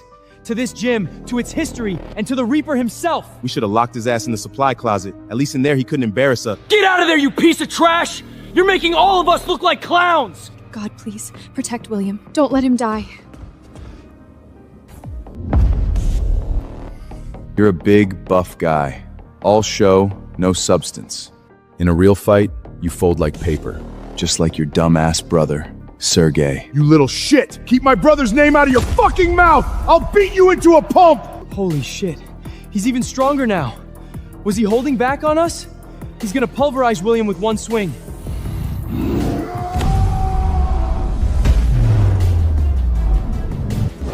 Holy shit. That's impossible. That's it?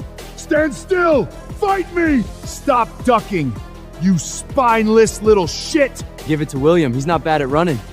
But he clearly has no idea what to do in a real fight. Yep, once Mikkel gets a hand on him, hamburger meat. I've got 3 knuckle sandwiches with your name on them! Man up and eat them, bitch!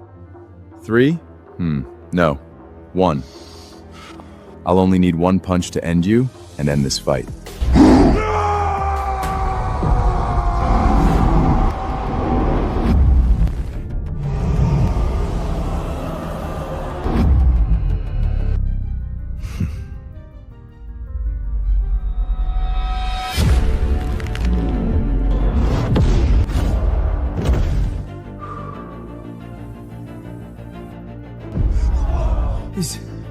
Is that the Reaper? For ages, the angels watched humanity from above, never interfering, never choosing sides. But today, everything changes.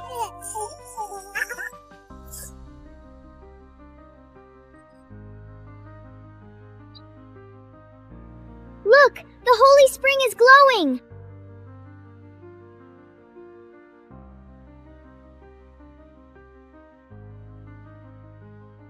Her husband's not even with her. That's just sad. She must have a pure soul. The holy spring doesn't show just anyone. Maybe the spring wants us to help her.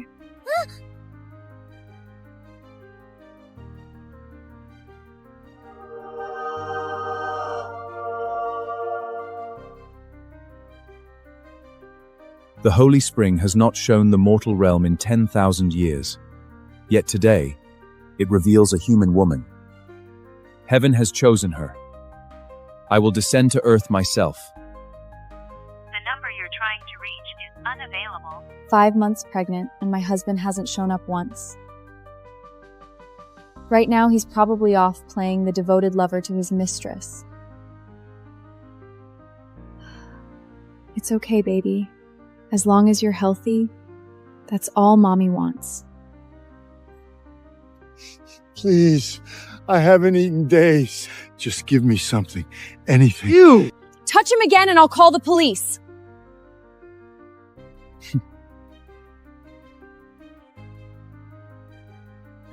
Are you okay? Here, take this. Thank you. God bless you, miss.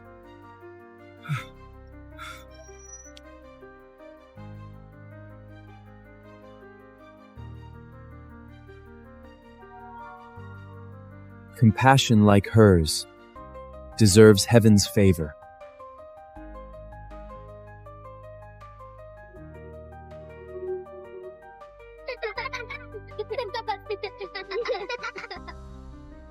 Sophia only prayed for one thing: a healthy child. Which of you would like to answer her prayer? Me! Pick me! I love her already. No fair, I saw her first. Fortuna, you shall go. Woohoo! Mommy, I'm coming for ya! Sign it, Sophia.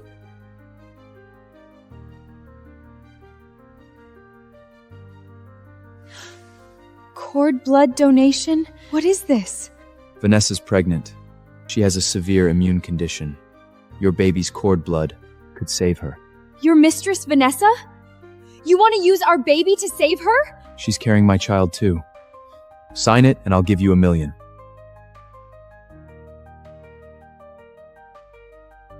So this is who you've become. You'd risk our baby for your mistress? It's just cord blood.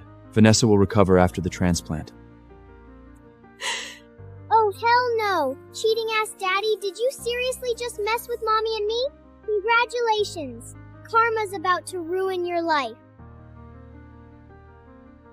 Who said that? Mommy, I'm right here in your tummy. My tummy? Yup. The archangel said you have a pure heart, so he sent me to bless you with good fortune. Oops. Now what? Oopsie. Sorry, Mommy, I jumped a little too hard. See? Now you believe me, right? You're so cute. Are you really my baby? Wait, I can actually see and hear you? Only Mommy can see me, and I'm not just your baby, I'm your fortune angel too. Fortune angel? Fine. If you want more money, we can negotiate. But you are going to that hospital today and donating the cord blood. Vanessa comes from a far better family than you. Her child is the real heir to the Sterling family. It's cord blood, not a kidney. Stop being dramatic. Excuse me? Humans pray to me for blessings every day, and these idiots want to use me for cord blood? Baby, I don't care if you're an angel or not. You're my child, and I will never let anyone hurt you.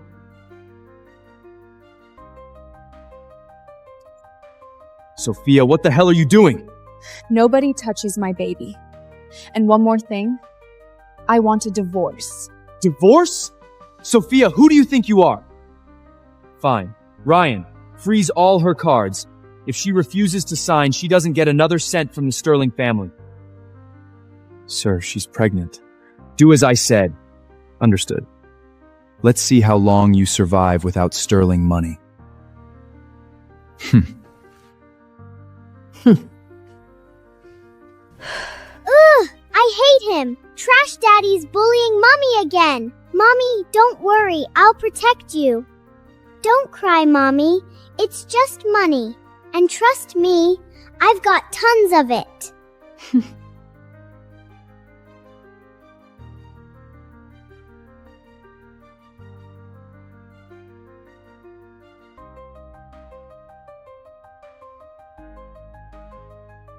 Oh my god.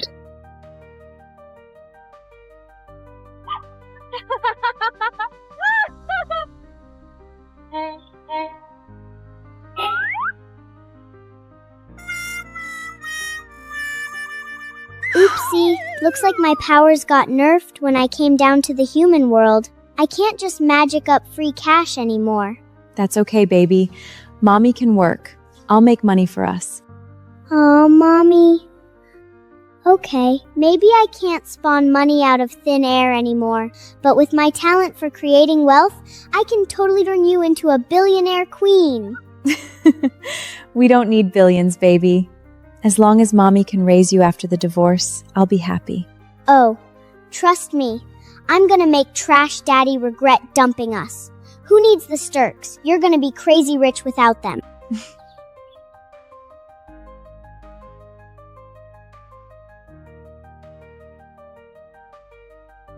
Mommy, remember the 100 grand you saved before you got married? I almost forgot about it. Now log into your account, open the stock app, and dump every cent into Neva. Baby, are you sure? This stock's been crashing for 7 straight days. That's all the money I have left. If this fails, we'll end up homeless. Trust me, the second the market opens tomorrow, that stock is going to the moon. Okay. Mommy trusts you.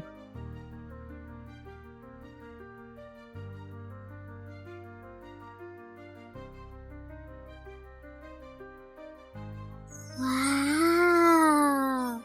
Mr. Sterling's here.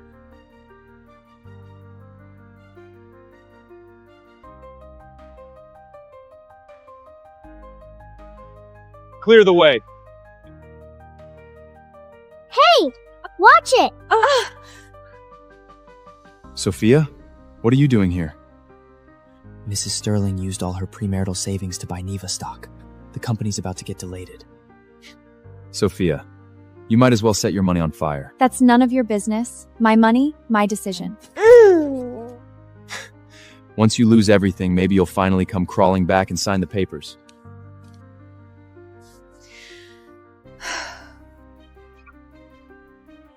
That's right, Mommy. Just wait till the market opens. Trash Daddy's about to eat his words. Come on, Neva. You can do it.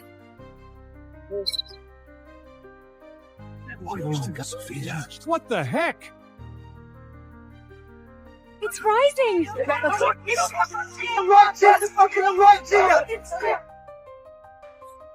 Oh my god, it's really rising! Oh my God. Neva was supposed to get delisted yesterday, and now it's rocking up like crazy? That's insane. Literally doubled in one day. Damn it, I should have held my shares. In just one day, my 100,000 turned into 200,000! Told you so. So, does Mommy believe me now? I do. I really do. You're heaven's gift to me. You're my lucky star. Aw, Mommy. As long as you're happy, this is nothing.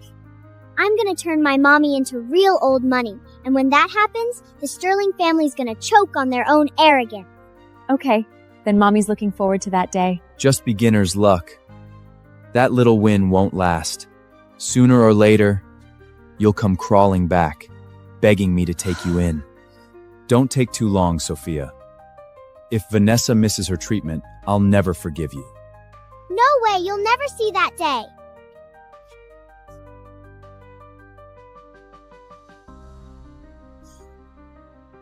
William, one day you're going to regret everything you did to me and our baby.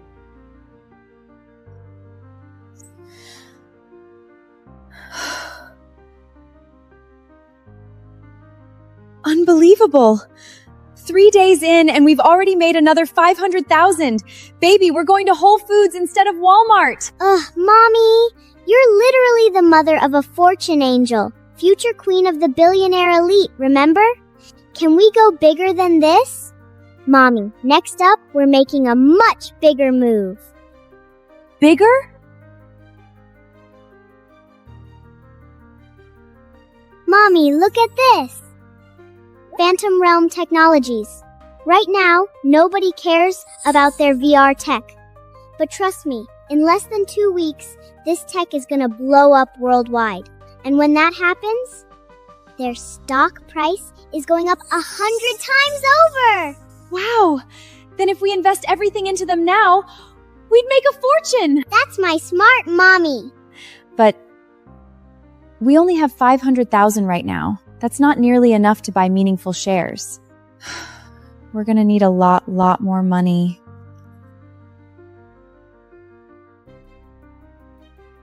I want to sell these. What are they worth? Mommy, these are all gifts from Trash Daddy. If people find out you're selling your jewelry for cash, they're definitely gonna gossip behind your back. At this point, who cares what they say anymore? Nothing matters more than making sure we survive. Please, I really need the money as soon as possible.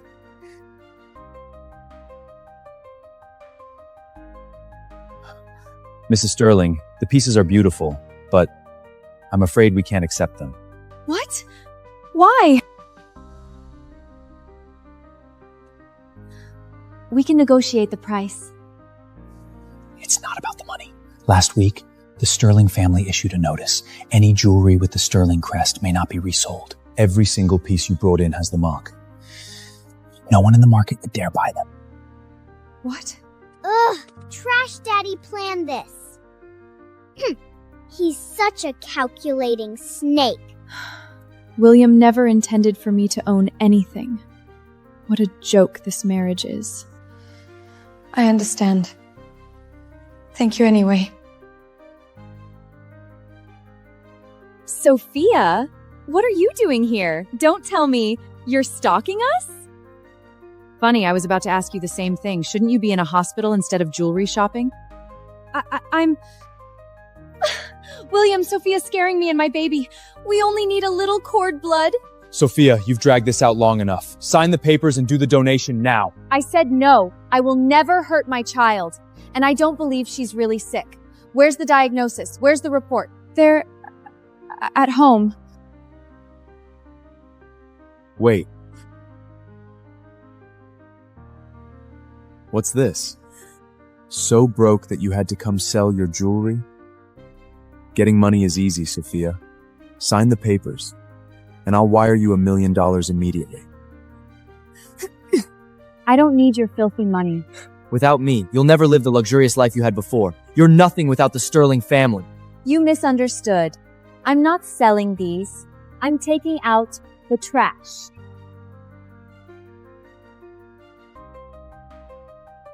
Sophia!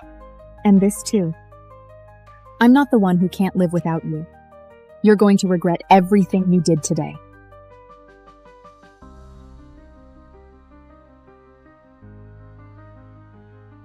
Are you insane? William is the best man in the world. How could you treat him like... If you enjoy picking up trash I threw away, be my guest. Sophia, you just called me trash? How dare you?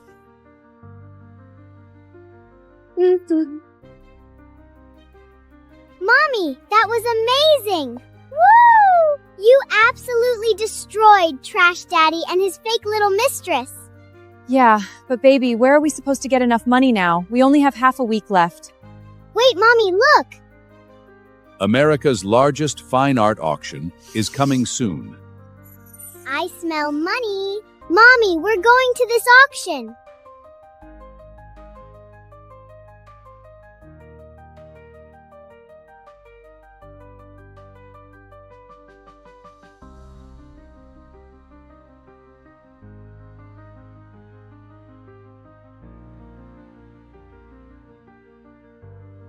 Now this is my playground! Mommy, ready to get rich off everyone else's bad taste? Time to go be treasure hunting!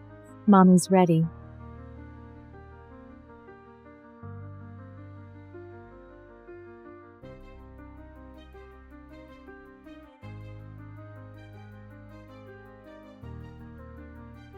Sophia, what exactly are you doing here? I already asked for a divorce. You don't get a say in my life anymore. William, don't be so hard on her. Maybe she's just here to try her luck. Who knows? She might score a thrift store miracle tonight. A miracle? Please, luck doesn't work for people like her. Ever since Vanessa got pregnant, Sterling Group's stock has gone up. That child is our family's blessing. Tonight, we'll buy anything my grandson likes. Thank you, Margaret. I just know this baby is going to bring even more glory to the Sterlings. Oh, please! I'm the reason this family's been winning lately. The second I'm gone, watch the whole empire start falling apart. Ugh, pathetic bitch.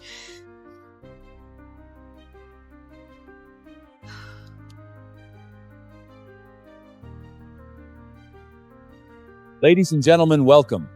Thank you for joining us tonight, the Grand Gala Art Auction.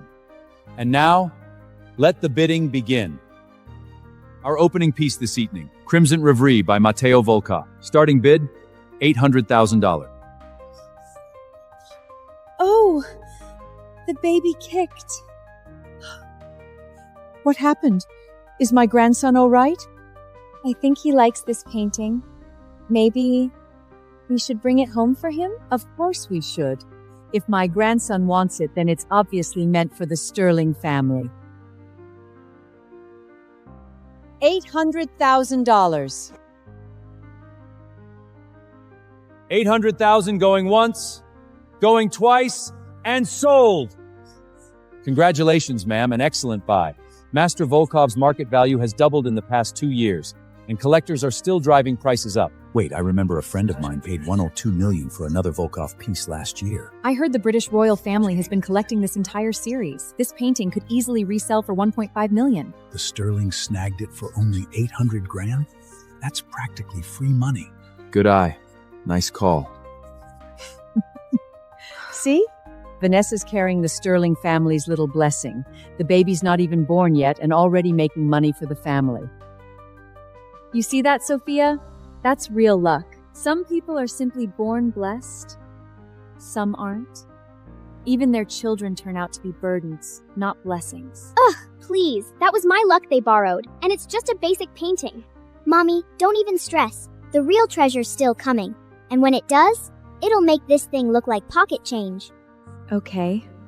Mommy trusts you. Lot 47 going once.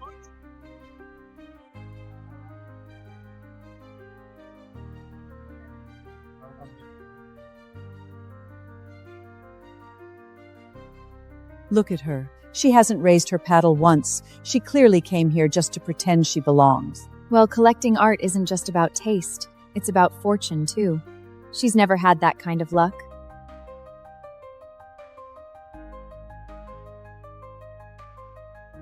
Our next item, a sculpture by an unknown artist, estimated to be over 100 years old. Opening bid, $50,000. Oh my god, what is that? A half-finished rock hippo? It's hideous. Who cares how old it is? It's huge, ugly, and takes up space. Buy it and congrats, now you own expensive construction trash. Seriously, what idiot would spend 50 grand on that ugly brick? Mommy, that's the one! That thing is an insane hidden treasure!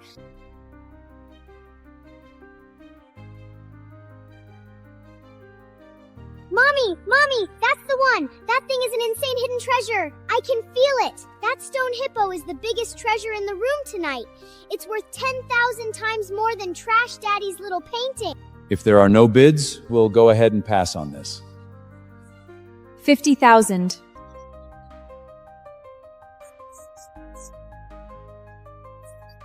Sophia, don't tell me you're so broke now that this is the only thing you can afford to bid on?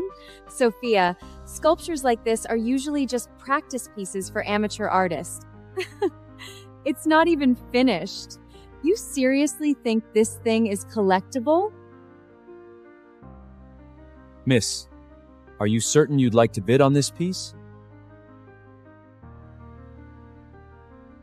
Yes, I'm sure. Very well. 50,000 going once. Any higher bids? Margaret, if she wants this ugly thing so badly, why don't we help drive the price up a little? Make her spit out every dollar she earned from the stock market. That sounds entertaining. 50,000 going twice. 50,000 going 3 times. 200,000. Sophia, seeing how obsessed you are with this sculpture made me curious. Maybe it really is some hidden treasure after all? Ugh! Evil witch! She's trying to scam Mommy out of money! Mommy, keep bidding. What's inside that thing is worth over 100 million.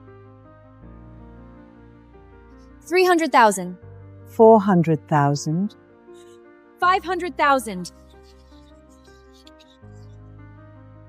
Baby, that's all the money we have. If we keep going after this... 2 million. Vanessa. William, I'm just curious how badly Sophia wants this. What's wrong, Sophia? Done already? Or did you run out of money? trust me.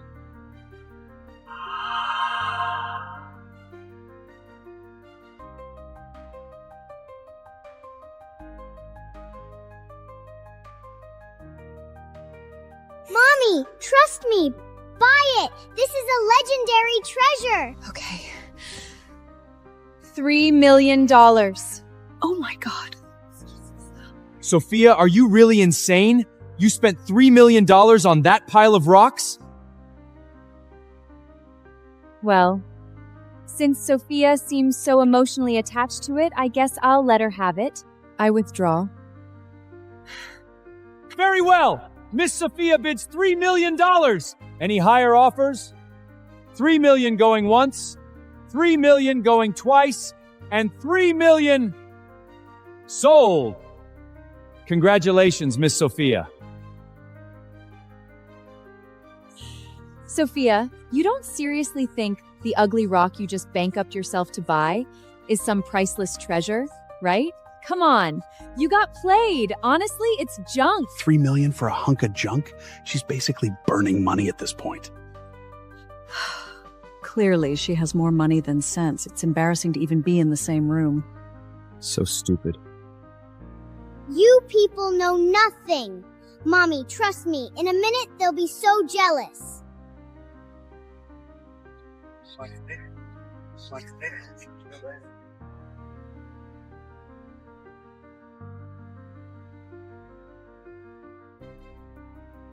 Unfinished, terrible craftsmanship, zero artistic value. $3 million.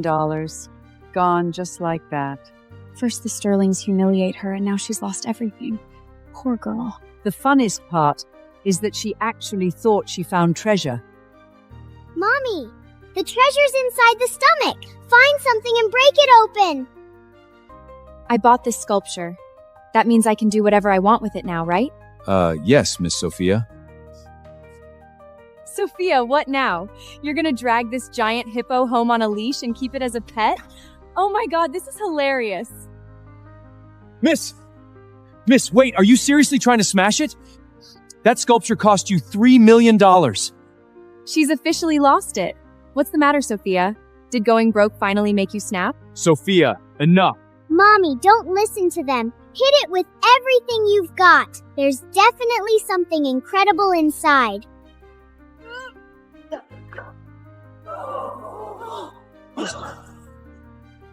Wait, what is that?